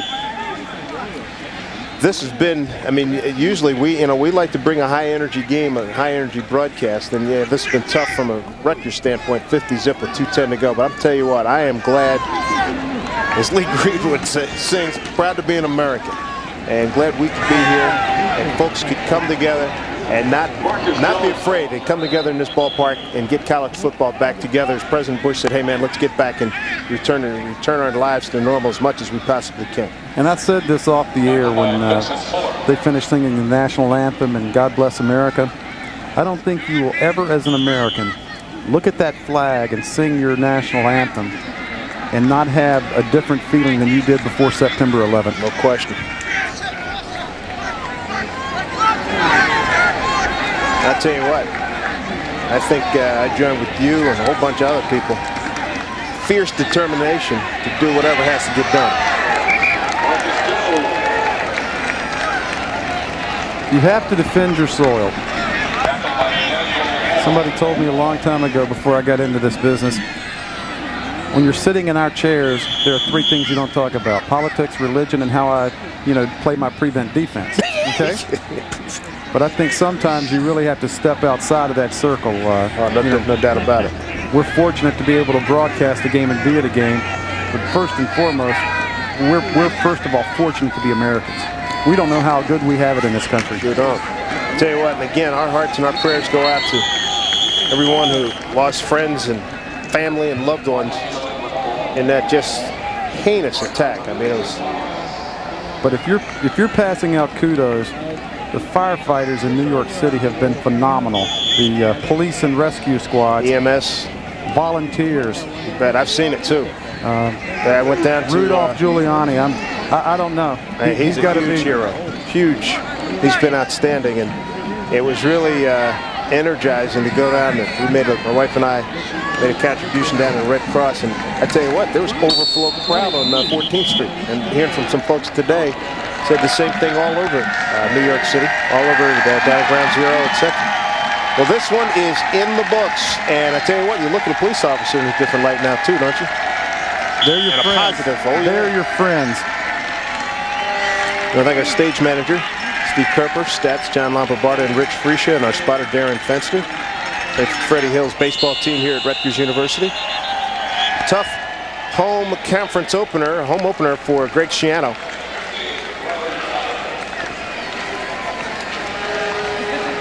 Frank Beamer shakes hands with Greg Schiano. 50-0, the final. Number 9, Virginia Tech did what it had to do. Our next game next Saturday. Please join us. The Cadets of West Point Army will be at Boston College. That's a noon Eastern time start. Check your local listings, everybody. For Jeff Bostic, John Sanders, and our entire ESPN Plus crew, I'm Dave Sims. Thank you so much for joining us. This has been a presentation of ESPN Plus, the worldwide leader in collegiate sports television. College football is back, and God bless America. See you next week.